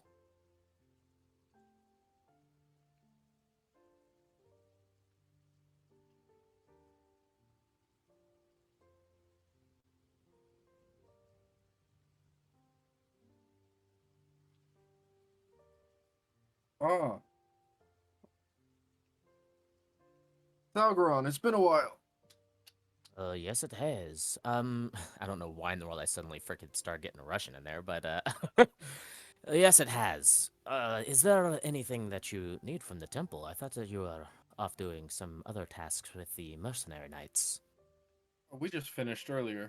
Today, I believe. I don't actually remember. I've been busy. I lost track of time. It seems you're injured. Are you alright? Yes, just an accident with the forge. I accidentally dropped a hot blade, and it sliced into my leg a little bit. It's been bandaged up. It's healing just fine. Besides that, though, is there anything that you need from the temple? Yes, I came to take my oath today. Ah! Have you decided the oath? Yes, of the Watcher. Ah, a good one, a good one. A rare one, but a good one. Very well. I'll have it get set up right away. Go back towards the, Oh, actually, that room is being taken right now. You know what? Go back towards the temple forges back over there, and wait around there. I'll get you whenever we have it actually set up in the I almost said reception room, and the ceremony room. Awesome. Thank you. I appreciate the... What's the word? The... Jester? Basically, yeah. Sorry it's such short notice. I'm not sure if you guys need... Oh, it's fine as long as you keep within your heart the wish of yourself, the oath that you wish to take, and make sure you make that as a core part of your being. The oath itself is actually very quick.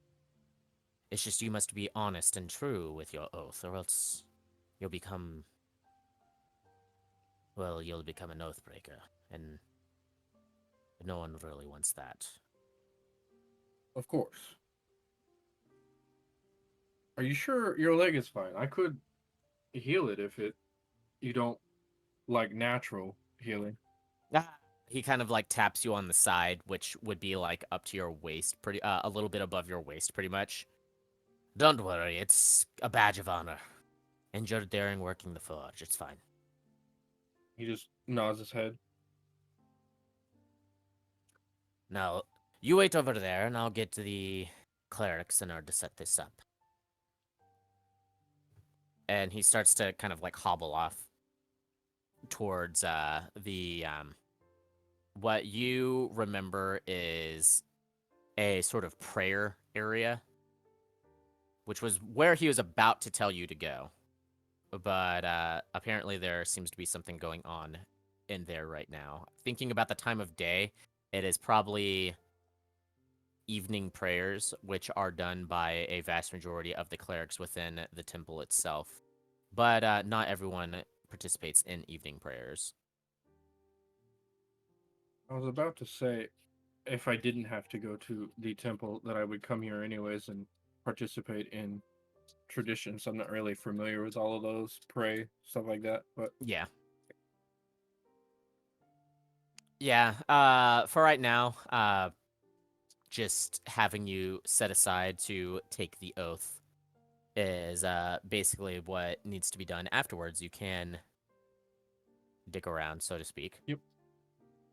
So you go over towards the forge, and you see the forging area, which is massive. It's pretty much the size of a small church. You see the fact that they're pretty much, as you enter the room, you feel a sweltering heat, and there is probably about an 8-foot section of the wall that seems to be kind of pushed out a little bit, and inside it is actually a covered flame that just goes all the way around the other 3 walls besides the wall where the entrance into the forging area is. And you see anvils and large basins of water, hammers and tongs, as well as piles of metals such as gold, silvers, irons, steel, things like that, that are being used in order to forge all sorts of different equipments. As you see, probably at least 24 dwarves, as well as humans and Ganasis. Every once in a while, kind of coming in and out of the room as you're waiting, you do see like a human, sometimes a like tiefling, very rare, or not tiefling, Azamar, though kind of on the rare side of things.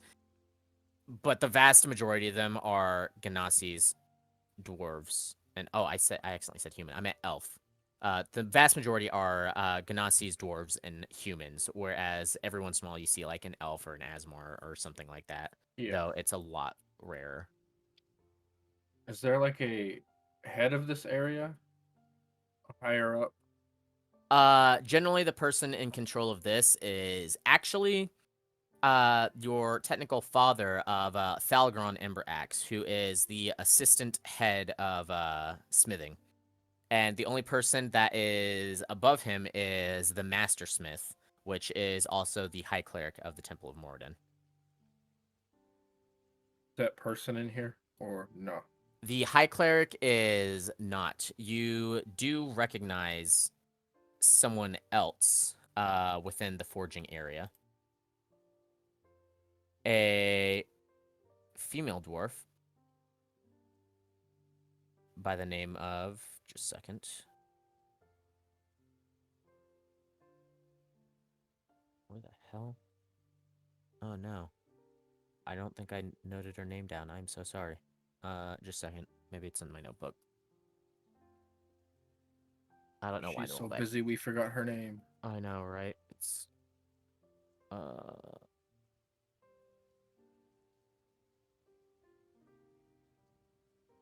Crap.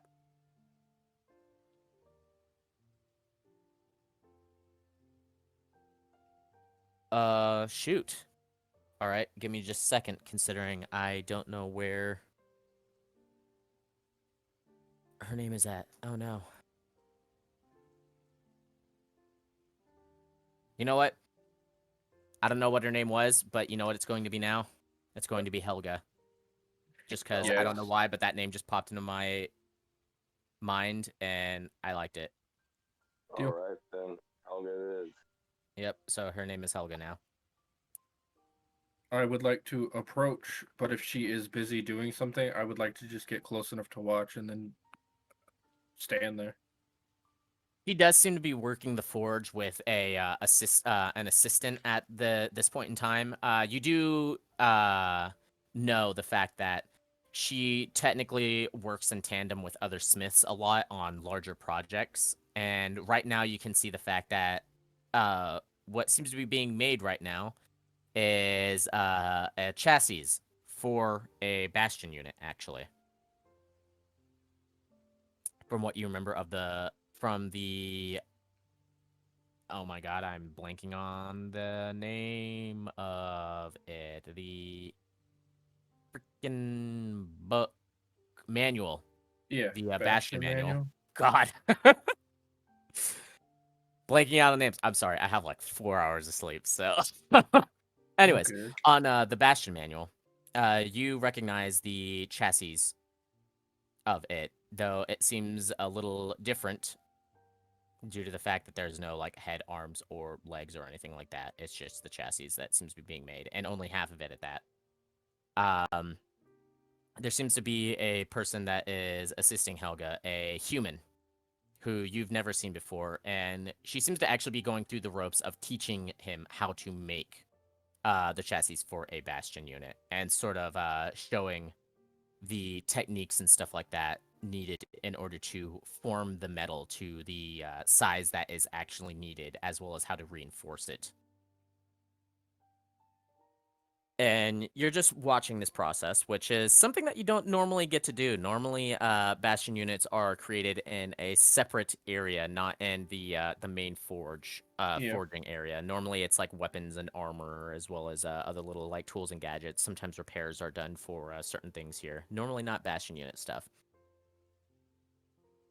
But so you've never actually seen the process of making a Bastion unit in a forge. You've only read about it in the manual.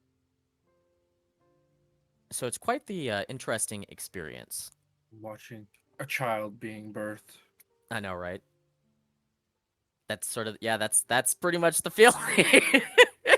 Weird way of phrasing it, but that's pretty much the feeling.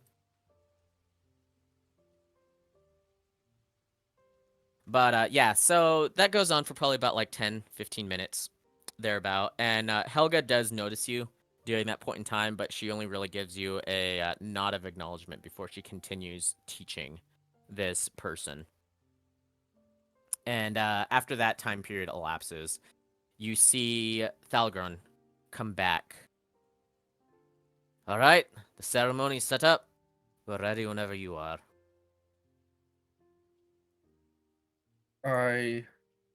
If Helga like looks this way because of the voice, I just nod to her, smile, and then walk away. She does have a look of a little bit of surprise before she smiles at you, and she places her hand over her chest and gives you a little bit of a bow. Good luck, young Bastion unit. I do the same and say thank you.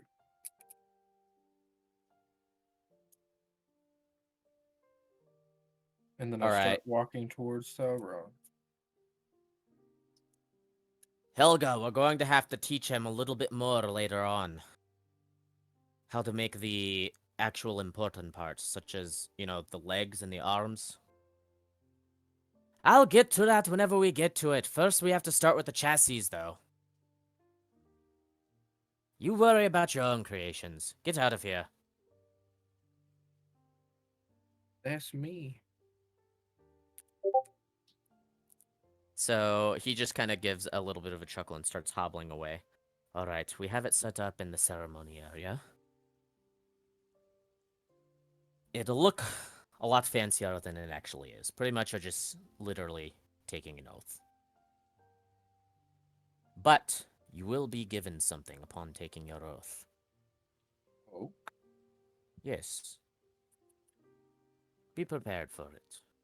It's a useful item for any paladin. So, he continues hobbling along. And over the course of your walk there, you do see the fact that there are some other clerics, smiths, priests, stuff like that, as well as some just devout followers that seem to come and go from the temple into different areas of the place. You go through a few different halls, past some like apprentice rooms and things like that, to another large open area. And this time you can see the fact that while the room is warm, it's not like almost unbearably hot, sort of like the forge room was. You can see the fact that along the walls to the left and right, there are large beds of coals that go along both sides of it that seem to light up a vast majority of the room.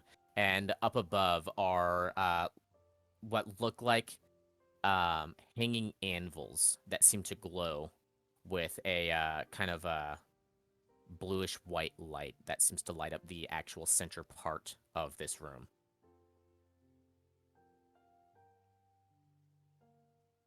And you see at the very, well, not really center, but sort of towards the back of this room,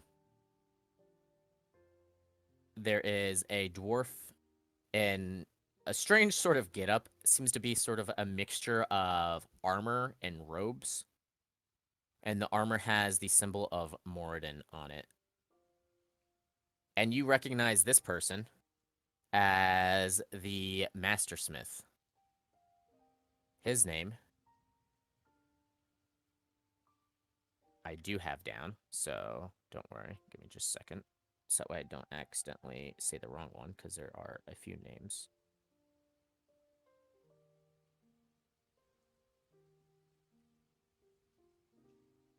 Okay, yeah. His name is Arad Anvilstone.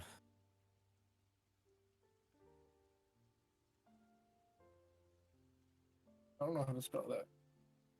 Was about to do that for you. Deal. I didn't spell out Helga because that one was pretty self-explanatory. You spelled it right. Don't worry about it. Do you? You know. Yeah. I don't know. I'm joking. Orc. Anyways, Shut up.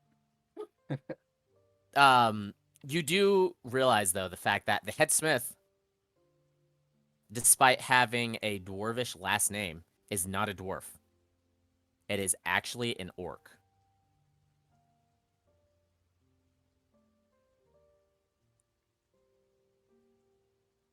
And as you walk... Oh, what?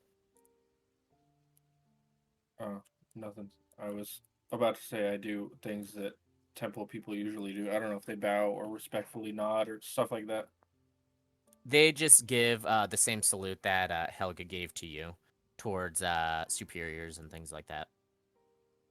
Then I would probably do that upon approaching. Yeah. As you do so, you do notice the fact that sort of hidden behind the strange altar sort of thing, which you notice is just like a gigantic anvil that has stairs leading up to the top of it, pretty much. There are a few clerics that come out from the sides of it, as well as what looks like 2 Bastion units, though these ones also do not have sentience. And they stand to either side of the altar. And Thalgron sort of like hobbles up, leading you, and then motions for you to kneel down at a very specific spot. You notice the fact that it seems to be a round shield with a axe, spear, and a sword sticking out of it. It's a symbol that is on the carpeted floor on this part.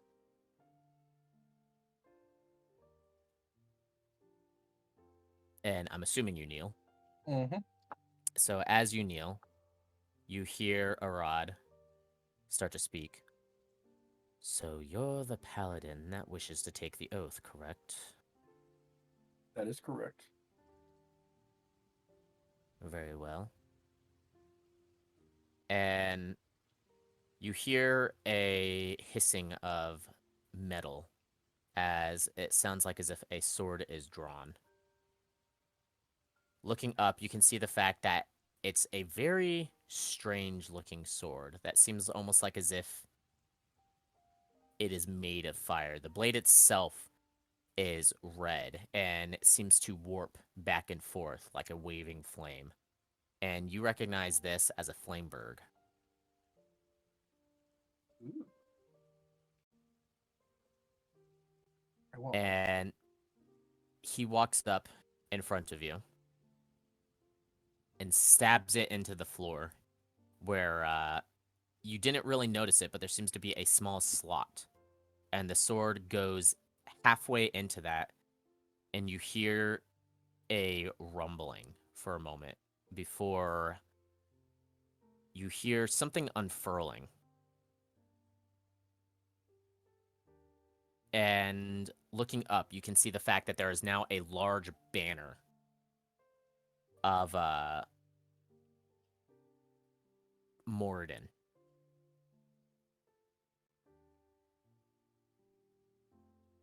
Like a painting or a tapestry of him? It's a tapestry, and in Dwarvish, below the actual image of him, it says, "Stoke the flames to keep the night at bay."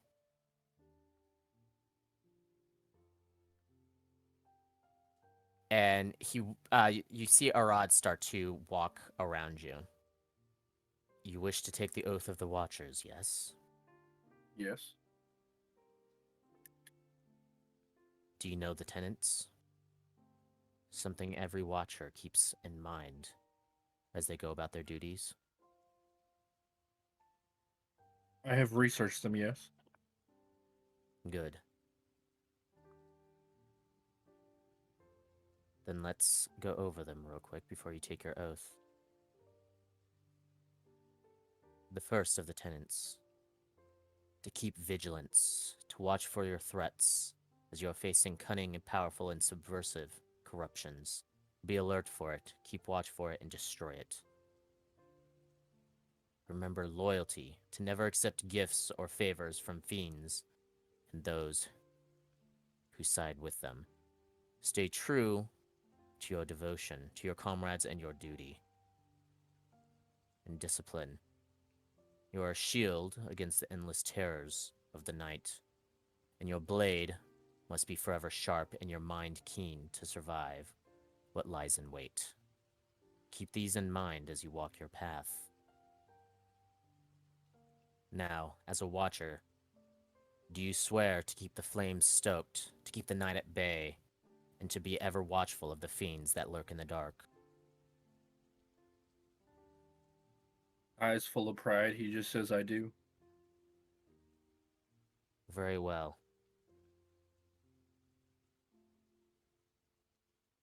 As the High Cleric of Mordan, he pulls out the sword, and you once again hear rumbling as you see the coals start to embolden with flame, and you see a rainbow assortment of flame colors start to go down the coal, and the room lights up a brilliant myriad of colors of the forge. And he puts the blade on your right shoulder. I dub you a paladin of the Watchers, and he puts it on your left shoulder. Keep ever vigilant. Protect your allies. Defeat all corruption you see. And make sure to come back alive. Now, to ensure your duty as a Watcher, we have a gift for you. And you see one of the clerics step out from behind the altar, one that hadn't stepped out this entire time. And they're holding, she's holding a small, what almost looks like jewelry box.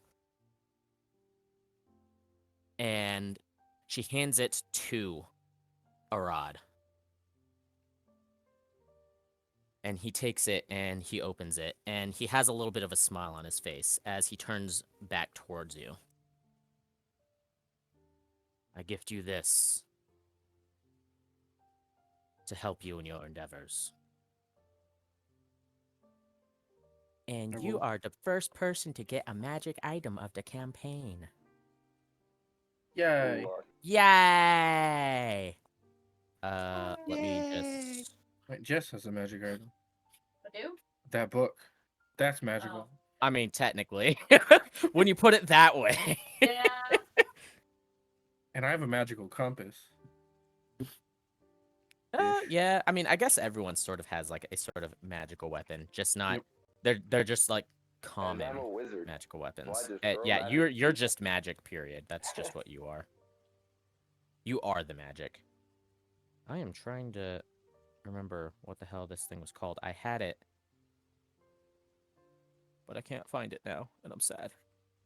It was a very specific magic item. Oh, there we go. All right. As he holds it out, you see the fact that it looks like a emblem of Mordan. His symbol, which I don't know if you've looked up what the symbol of Mordan is, but it's pretty I believe much so. in. There's two different ways that the symbol is done. I'm doing it the way that I prefer it, which is the anvil that has the fire resting on top of it. Yeah. And you see that on the emblem. Place this on the part the part closest to your heart. And he holds out the emblem towards you. I accept it. And go to put it on my heart. Yeah, on your chest. Yep. I don't know if I have a heart, but that's fine. Technically a core, Yeah. which would sort of act as the heart. And as you do so, you feel a strange sort of like almost melty sensation, like as if like the metal on your chest is sort of melting and then reforming. And as you pull your hand away, you see the fact that you now have the emblem actually like stuck in your chest, like as if as if it's a part of you. And as that happens, you feel a sort of like flood of information as you are informed pretty much by your own body what this magic item does. So, if you want to go into the items and find what is called the Guardian Emblem, you will see what that does. Ew.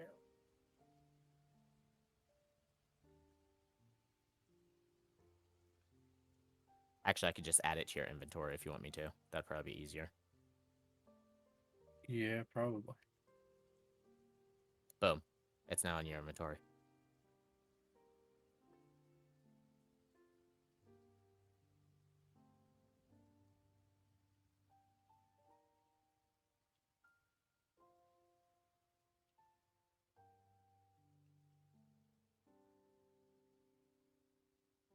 All right.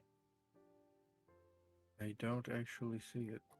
Yeah, I was about I to see say. an emblem. Oh, it's because it's not identified. Ew. How Here. can you tell if things are identified or not? Here, let me unidentify it for you real quick. Whenever you click on the box, I think in the top right, maybe that's only for me because I'm the DM. Right next to the X, there should be a ID that shows it crossed out by a X'd out. I have a By, like, a little red circle. lock symbol, but that's it. Okay, so you don't see that. So I pretty much identify the item for you, or I click on it, because I can click on it, and then it says item's identified, and then it shows it's Nice. Guardian Emblem. Boom! There we go.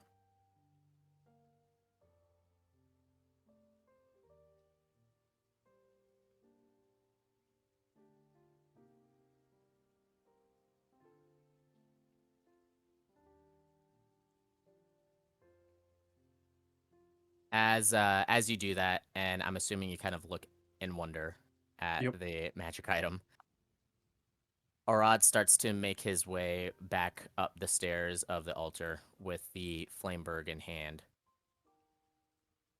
This is an item that we give to all of our watchers, something that will assist them in their duties. As a watcher, you are to guard your charges from harm, and this will assist you in that. Use it well. And you hear the hissing of steel as he sheathes the Flameberg and puts it on a stand on the altar and walks back down it. I do Well, the that little. ceremony is not much. It does cement your purpose, your path. Stick to it and follow it. This is the oath you've taken to Mordan, and he expects you to see it through to the end. He puts a hand on your shoulder. If you ever have doubts, you can always come to us, and we will assuage them. He nods his head. And he gives you the salute. I do it back. That concludes the ceremony. Congratulations, you are now a fully fledged paladin. Be proud. Forever and always. I thank you for your time. Of course. I will get back to my own duties, as I assume that you have some of your own. After all, you do have charges to protect, no? And he gives you a little bit of a smile. That I do. I Alright. do have a question though. Yes. If how would I go about 1 second.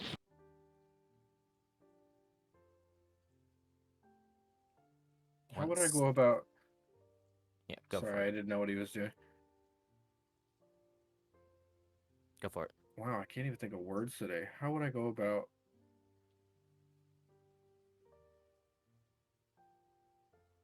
upping the rarity of my armor? Oh, upgrading yourself. We can do that should you find the materials necessary for such a thing, or if you make donations to procure said materials, aka buy magic armor or find things that could be used to upgrade yourself, sort of thing, magical metals and things like that. Then we could always upgrade you here. Of course, there's a way that you could do it on the fly, but it would require training in smithing tools, as well as a few other things, a lot of downtime as well. I understand. What kind of materials would I need to gather? Enchanted metals, woods, things like that. Another good material is just if you find magical armors or weapons, we can technically smelt them down into their base forms, and the enchantment still stays with the metal. And we can use that to reforge it into something of your liking. Of course, that does take a little bit of donations for the time and effort spent on it, but it's far less than paying for the materials outright. Of course. I will keep that in mind, and I will probably be back very soon for that. I would hope so. It's been years since any sentient Bastion unit has returned, and we honestly thought that champion was dead.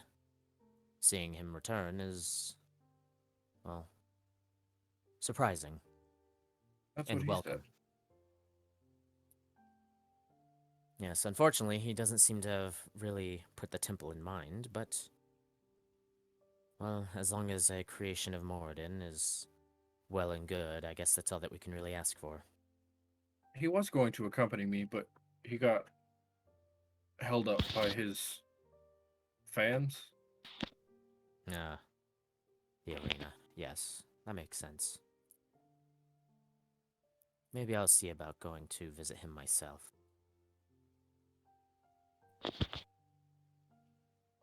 He is an Regardless. interesting one. Oh, yes, the things that he asked for changing his armor and things like that was quite the ordeal. Putting spikes all over you was difficult. Interesting, but difficult. Another question. Do you by chance have a record of all Bastion units that have gained sentience or anything like that? Yes, yes we do. Did you wish to take a look at it in case you found any of them on your travels? I would.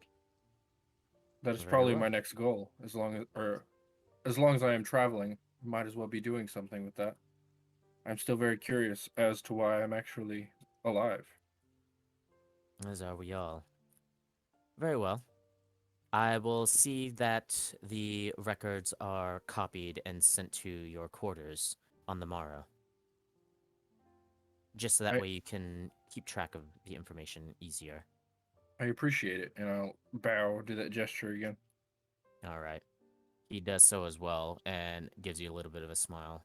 My apologies, but my time is short. There is a prior engagement that I had. I did wish to personally oversee the oath of a new paladin, though. It's been a while since we've had one.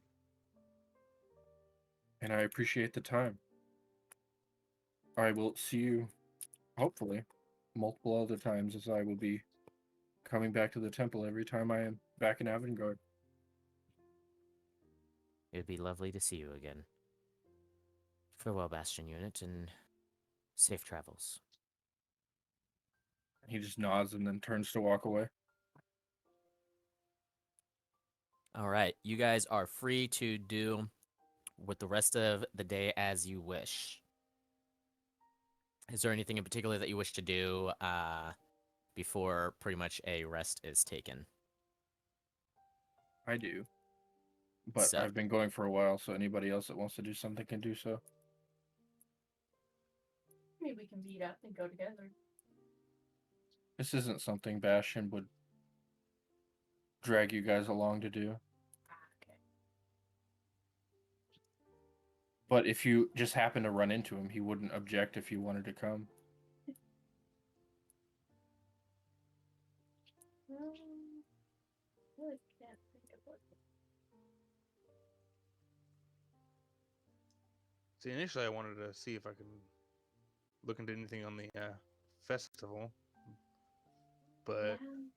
it's probably a bit late for that considering the time and everyone seemed to be closing up shop.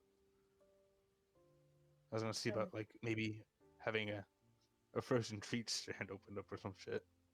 Oh, yeah. See about that tomorrow. Yeah.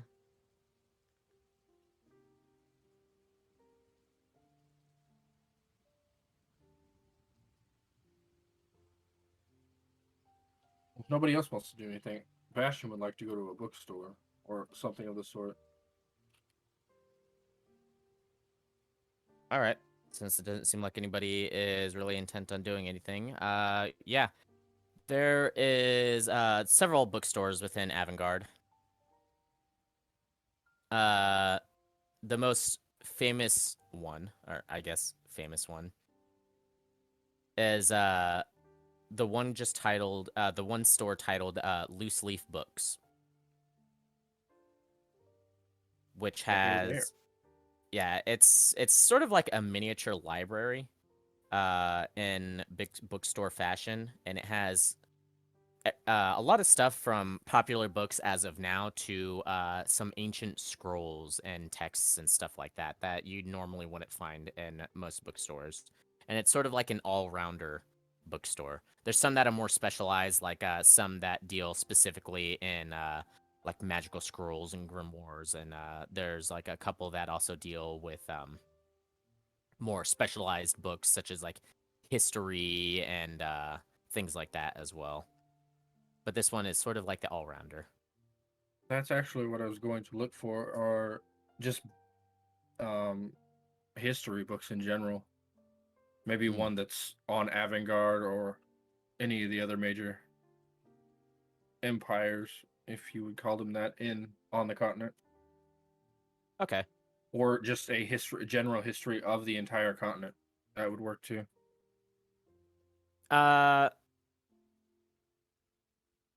Go ahead and roll me a percentile. No thanks. Oh no. What? Ugh. So you're browsing around in this bookstore, and you see one that is labeled as it's not really like a book so much as more like a pamphlet sort of thing, but it says geography of Drayax, which Drayax, you know, is the continent that you're currently on. Because I don't think I don't think I've literally ever told you guys the name of the continent. I'm pretty sure. Probably not. That one's the one I've had in mind for a while. I just didn't name the other continents, which I finally did name yesterday. How do you spell that? Drayax, I will go ahead and put that in public thing. Oops, I almost spelt it wrong myself. There we go. That is the name of the continent that you are on. Drayax, in of itself, has it's a central continent. There is a continent to the east, west, and south of it, as well as sort of a continent to the north of it. Not really. It's the smallest of the 3 continents and has only 5 kingdoms on it. Well, technically kingdoms. There is the Eastern Kingdom of Rodane, which you are currently in. There is the Central Kingdom, which is the Solari Empire, which does not actually touch the ocean in any way whatsoever. To the south of Rodane and curling around the southern part of the Solari Empire is the country of Alavrin. And then touching the very western border of Alavrin, as well as the entire western border of the Solari Empire, is the Doldrum Technocracy. And to the north is known as the Hinterlands. You do notice the fact that there is a little note saying on this the fact that this that used to be a kingdom that rivaled the Solari Empire, but its name has been forgotten in the past 1,000 years. Oh. So is this a book that I could buy, or? Yeah, it's like a small pamphlet that sort of like tells you sort of like some unique things about each of them, and it has like a sort of small map on it showing where it is. The map is really rough and sort of just shows you like borders sort of thing. Yeah. But it has a few like little interesting things such as that. Like it tells you the fact that Alavrin is a republic which is run by a large group of wealthy merchant families, and is pretty much the main point of contact between all the other continents, as its harbors is the largest on the entire continent. The Doldrum Technocracy is famous for 2 things. The large amount of technology it has, both magical and scientific, as well as the fact that it is the only place on Drayax that actually allows slavery. Oh. Well, my thought was to just like go get books or something like that. I don't actually need like all the information out of them. Just read them. But I'm just saying, like that's kind of like the sort of thing that this thing has. Yeah. With your percentile roll, I will say the fact that you do find another book that talks about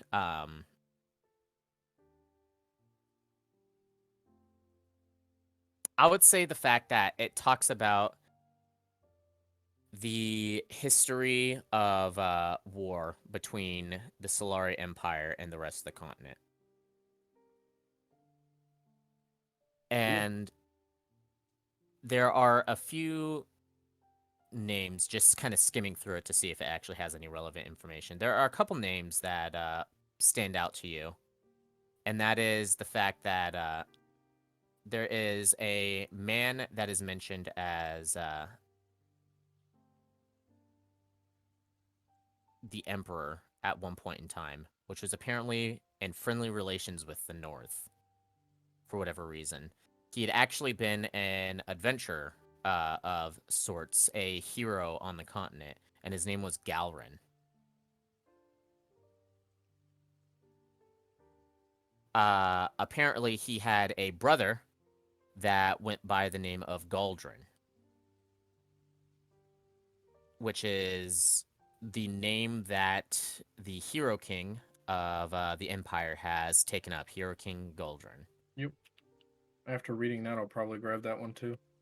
Yes, it does mention some things about like past wars as well as the recent war that happened with the Kingdom of Rodain, which sort of split any relations that they had, and then it doesn't have any mention of the recent attack on the Academy students and employees that happened on the border between the Empire and the Kingdom.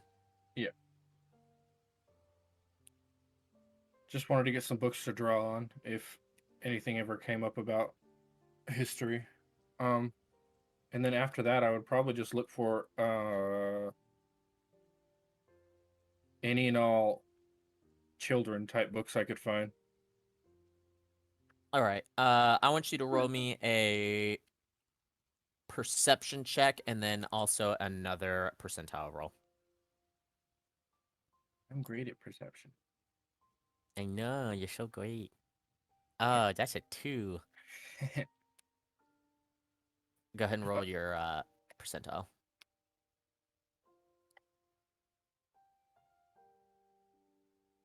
It's about bad. So you find a decent amount of little children's books. There's some like fables about heroes going out to slay dragons and other such things. There's also a couple about just like massive adventures on the oceans and things like that. But there's one that actually kind of catches your eye about a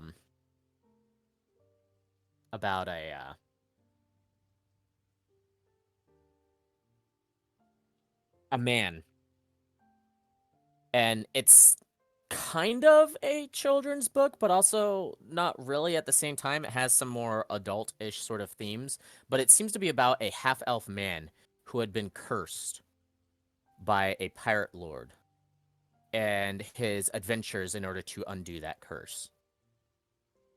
How big is this book? It's sort of like novella size, sort of looks like it's not like the thinness of a children's book, but it's not really the thickness of a full book either. I'll probably keep that one for myself and read it.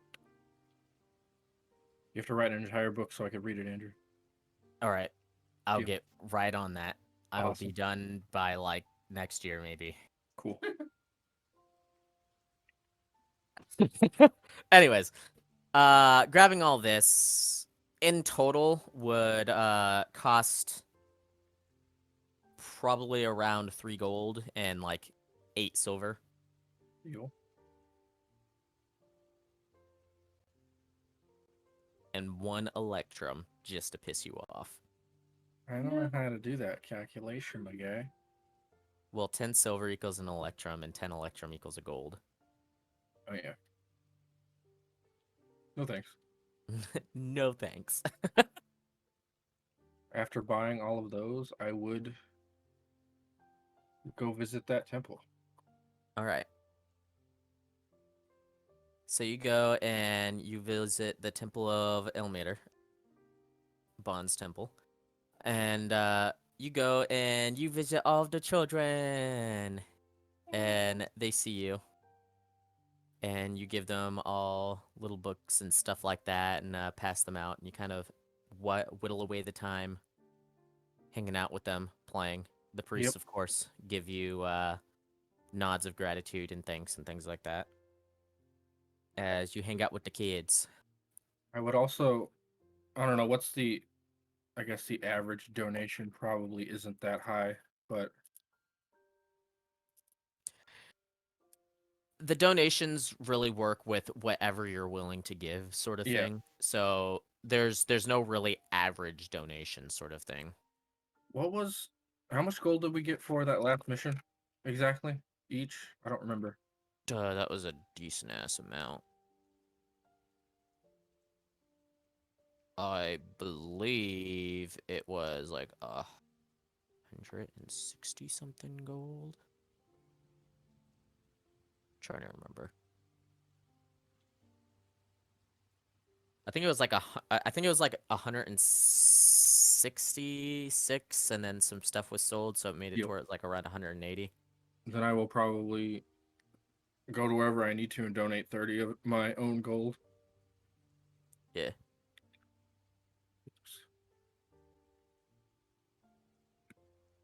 Got it. And that's where I will spend most of the rest of the day unless someone finds me and drags me away. Got it. Talking to kids is boring. I'm kidding.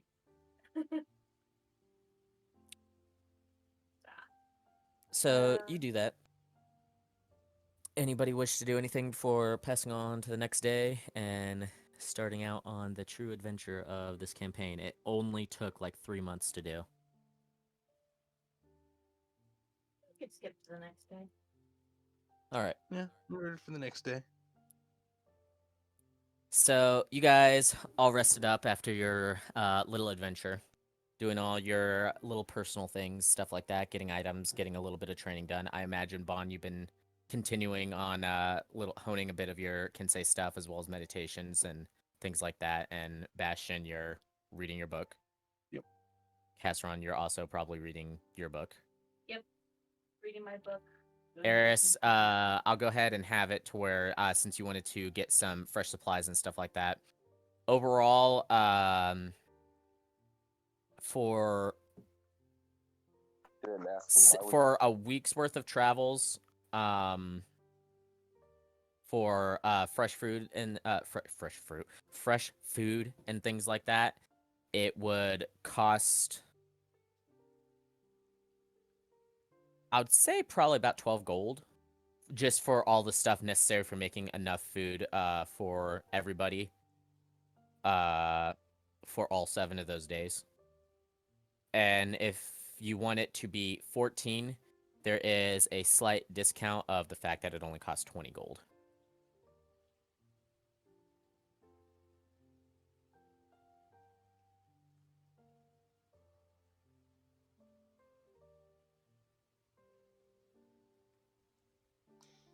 Well, we haven't. I don't think we fully decided on what we're doing next, did we? No, not just yet. Which is the reason why I was giving you that price range of you having like scouted that out in your free time yesterday. Just that we have an idea. In case so that way you know, have in mind what you might want to get whenever you guys decide on what you're going to do. I'll keep that in the back. All right. We decide, because if we are gonna go out far, that would be handy. Hopefully, I can carry it. Yeah. It wouldn't be like super heavy and stuff like that. Also, you guys do technically have a bag of holding now. Oh yeah, that's right, didn't we? I think Bon has it right now, though. Yeah. Yes, I currently onto it. Yeah. Anyways. So, and then Fate, I don't know exactly what it is that you'd be doing. I imagine you'd probably be...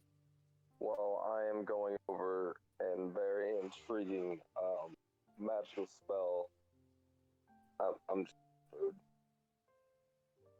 I could barely hear you.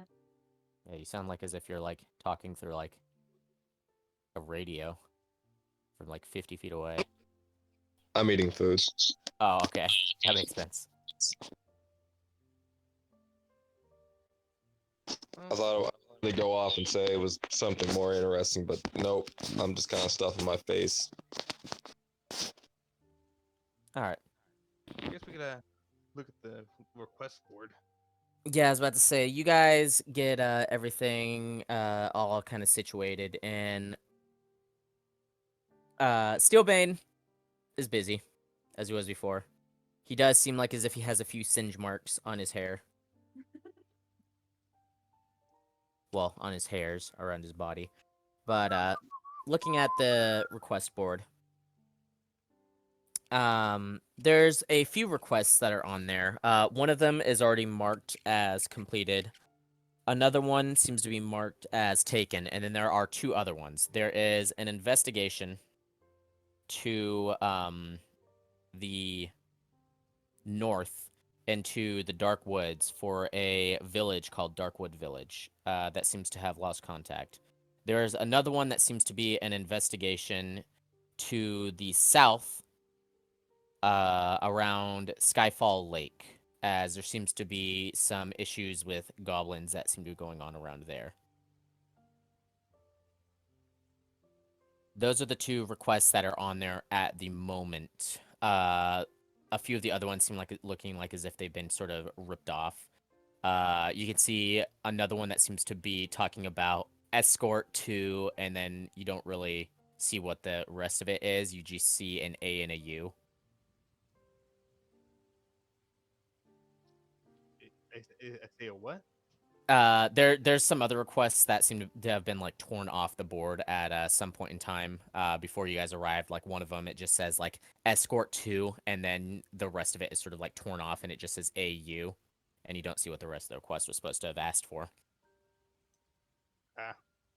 So the two major ones that you see, there's a couple other ones for like gathering like certain herbs and materials, as well as assisting in patrols for the guards around the mountains of Avengarde. But the two major ones that seem of interest is the investigation to the in the Darkwood village, investigation of Darkwood Village in the Darkwood, and then the investigation of Skyfall Lake to the south.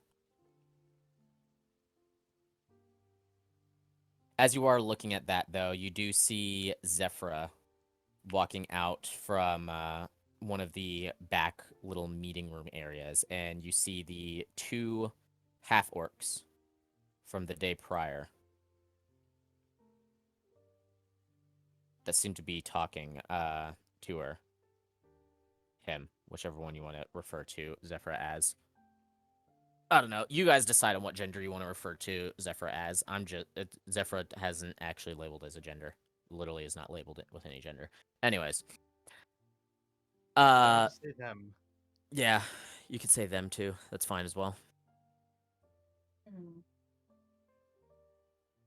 Bastion notices them come in and then looks like he just remembered something really important, but doesn't say anything. Yes, Yeah. sir. Can I hear what they're talking about? Yeah, can I perceive what they're doing? Yeah. It's not like as if they're making it a secret. You hear Zephyra seeming to apologize. I'm sorry, but it doesn't seem like as if we have anybody who's wishing to take your request at the moment. I can't exactly just force them. Well, I could. mean, I could force them to take the request, but that's not something that we wish to do whenever it has to do with foreign relations, unless it's of Avengarde's interests. My apologies, but you may have to look elsewhere.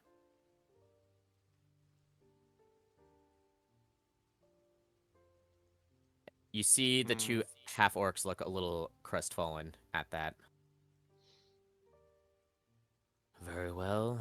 I guess that means that we're going to be looking maybe towards the Solaria Empire, as the kingdom has already denied us. Hmm. Hmm. Kind of looking up. Eris is gonna, talk to the, group. Should we take their quest?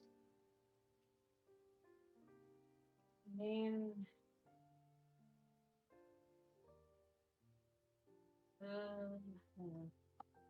good. It's an idea, and honestly, it'd stop a lot of things if we fix it. Yeah.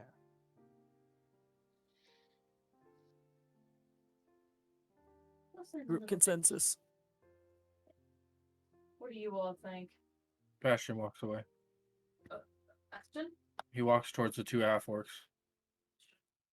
You're gonna walk forward. Excuse me, I have a question if you two don't mind. Yes, what is it? I don't know if it was you guys exactly, but I was informed that someone by your name and the number of people were being accompanied by a sentient Bastion unit. Do you two know anything about that?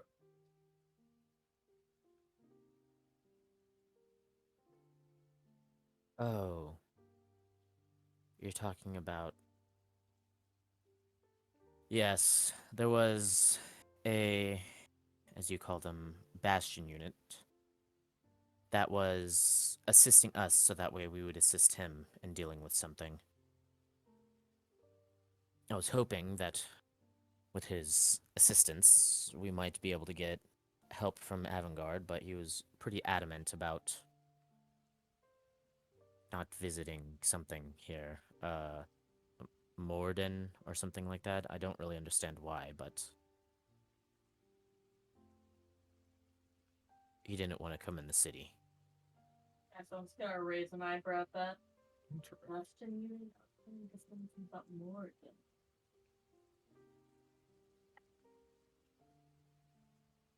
Could you give me the location of the last place you guys saw him?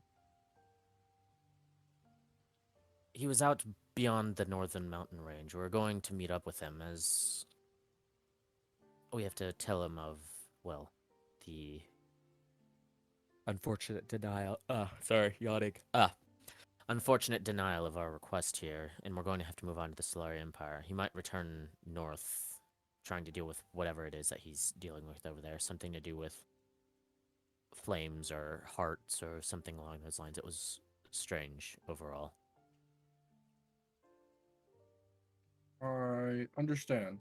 Though your problem may be solved, I'm not sure what the consensus was that they came to, but my little group here that has just followed me was talking about taking your job. The issue is, Eris will point to Fate. Yes. Yes, that one is usually an issue. Hey.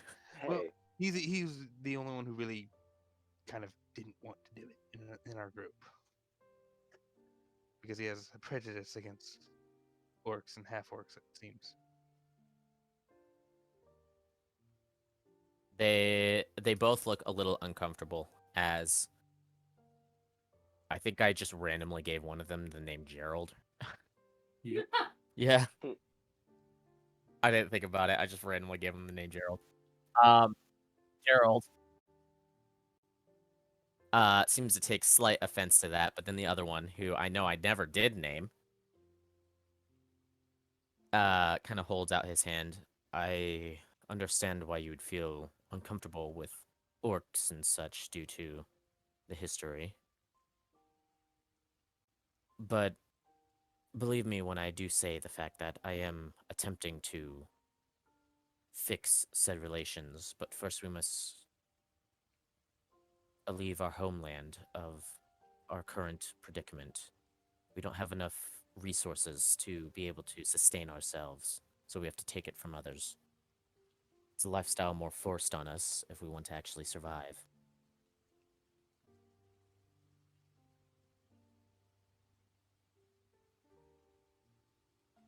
Alright, everyone. What do we want to do?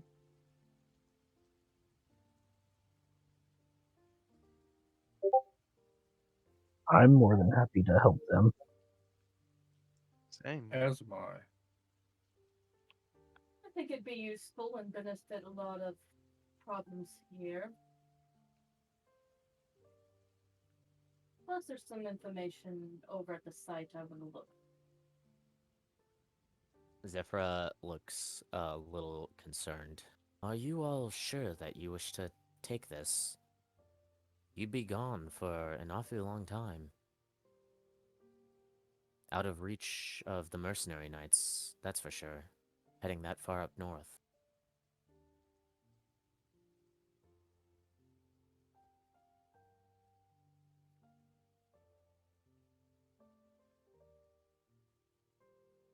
Though if you do wish to take the request, I will not stop you. Okay?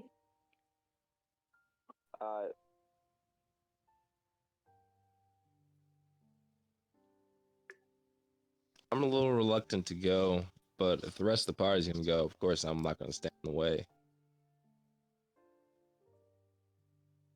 Think of it in the end as helping Avengarde. And Hank, maybe you'll learn something.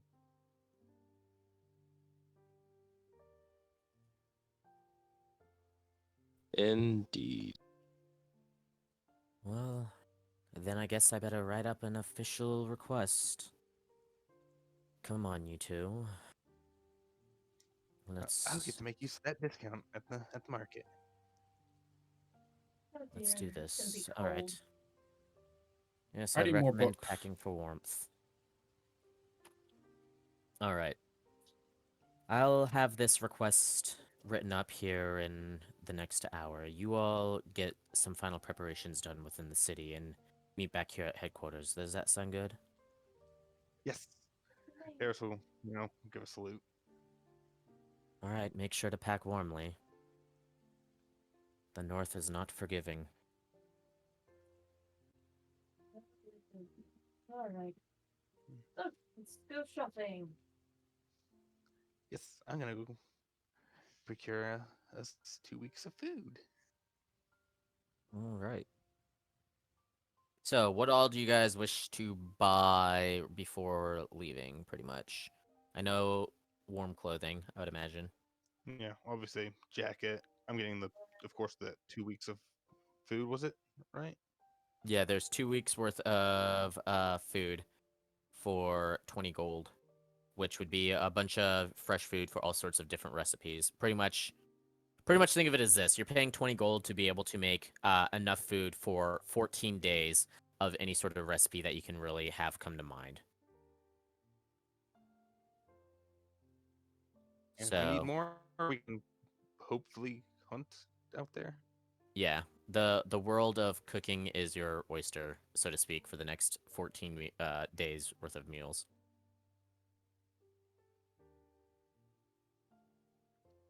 Also, see if I can, pick up my herbs at the guild as well, if they have it already.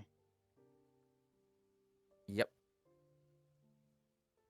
So you go ahead and you do that. And warm clothing for all four of you wouldn't really cost a whole lot. It would be oiled, so that way it would like brush off water and snow and stuff like that as well. There are For 5 of us. 4 of you. Someone not buying warm clothes. What? Is someone not buying warm clothes? I didn't know that robots needed it. You said I felt cold and I know, I was everything. joking. I'm scared. I was joking. Yeah, no, for all 5 of you. He's covered in fur. I was joking, I'm sorry. Yeah, for all 5 of you, it doesn't really cost a whole lot. It'd probably just be like a couple Electrum pieces. Yeah, it'd be a couple Electrum pieces for all 5 of you having a couple sets of warm clothing that have been slicked against snow and water and things like that. Could I buy a cloak that has a massive symbol of Mordan on the back? You can actually requisition that from the temple. You do not have to pay for that. I would like one. Okay, yeah, you can have a Cloak of Morden then. Neat.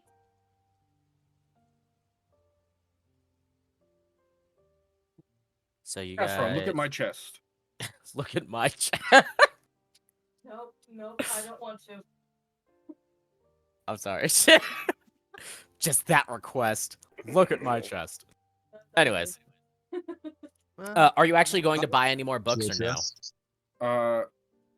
Yeah, I would like to. Just some novels to read when I get bored and stuff like that. Okay. Roll me another percentile. I'm imagining you're going back to the loose leaf bookstore. Yeah, unless there's a bookstore that is more suited for novels. Balls.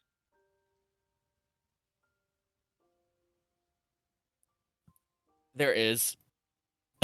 If you're looking specifically for novels, sorry.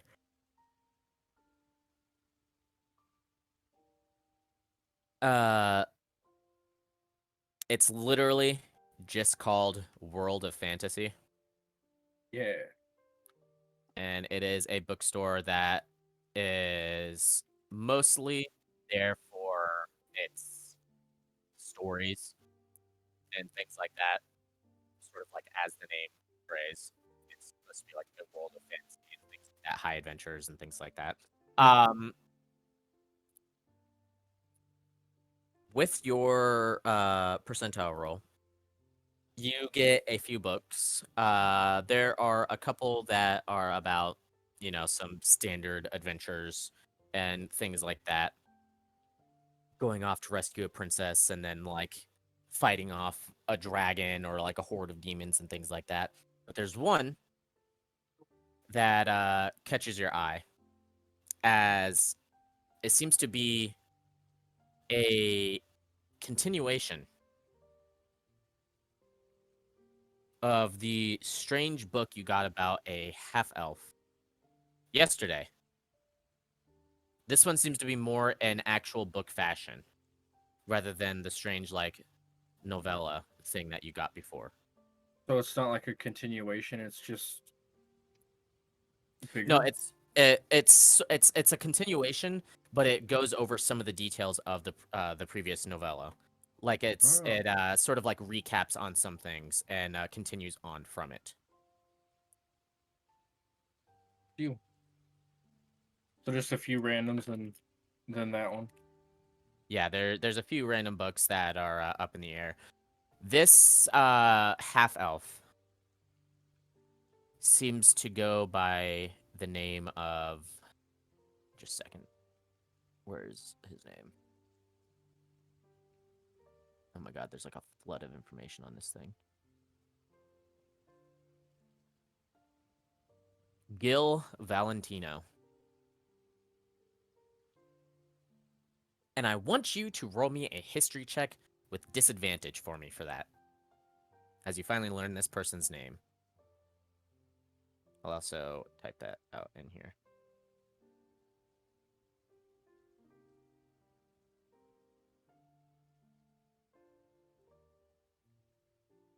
Couldn't find history for some reason. I found it. Oh, I also need to advance the day.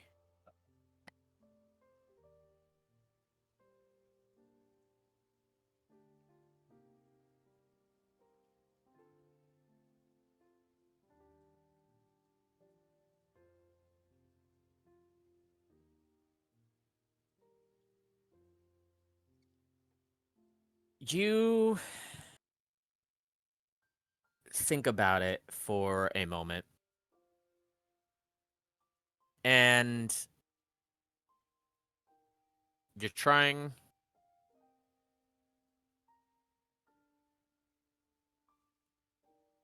very hard. Oops, I didn't mean to do that. My bad. You're trying very hard to remember where you heard this name from. I was trying to click back on Fantasy Grounds.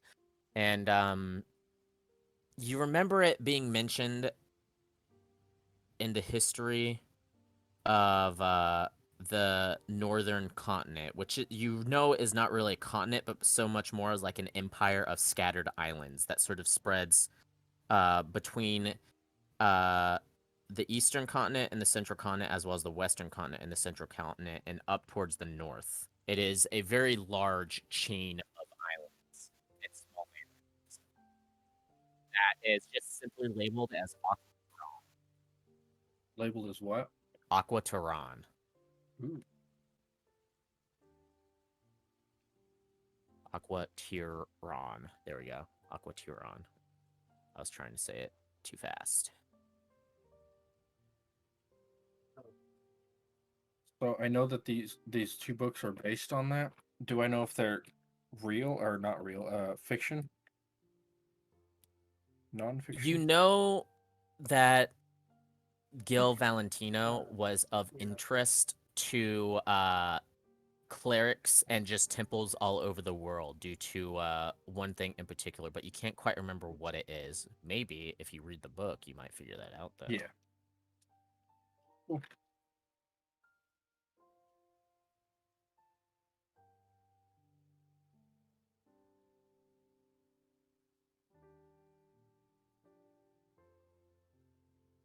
That's it for me.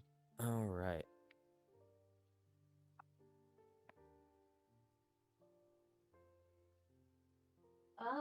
I'm gonna try and find like a map, or like somewhere that like kind of sells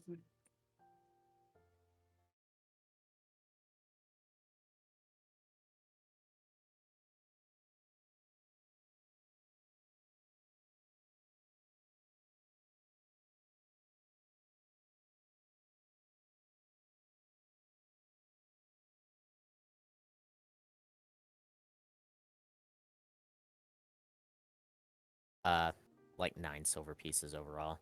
It was pretty cheap on the Yeah. cheap side.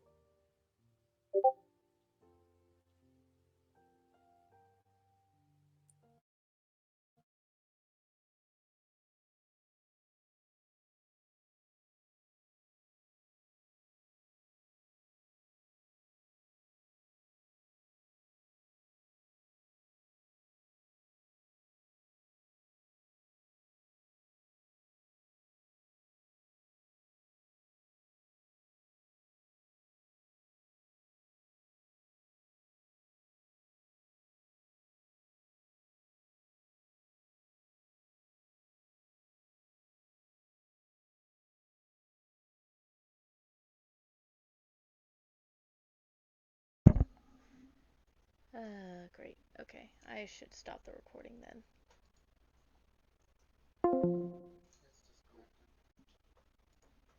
Jessica, What? he says you can't find a map because nobody goes there. Cool. Fear of barbarians. Got it. I'm out of it completely. I've got to stop the recording.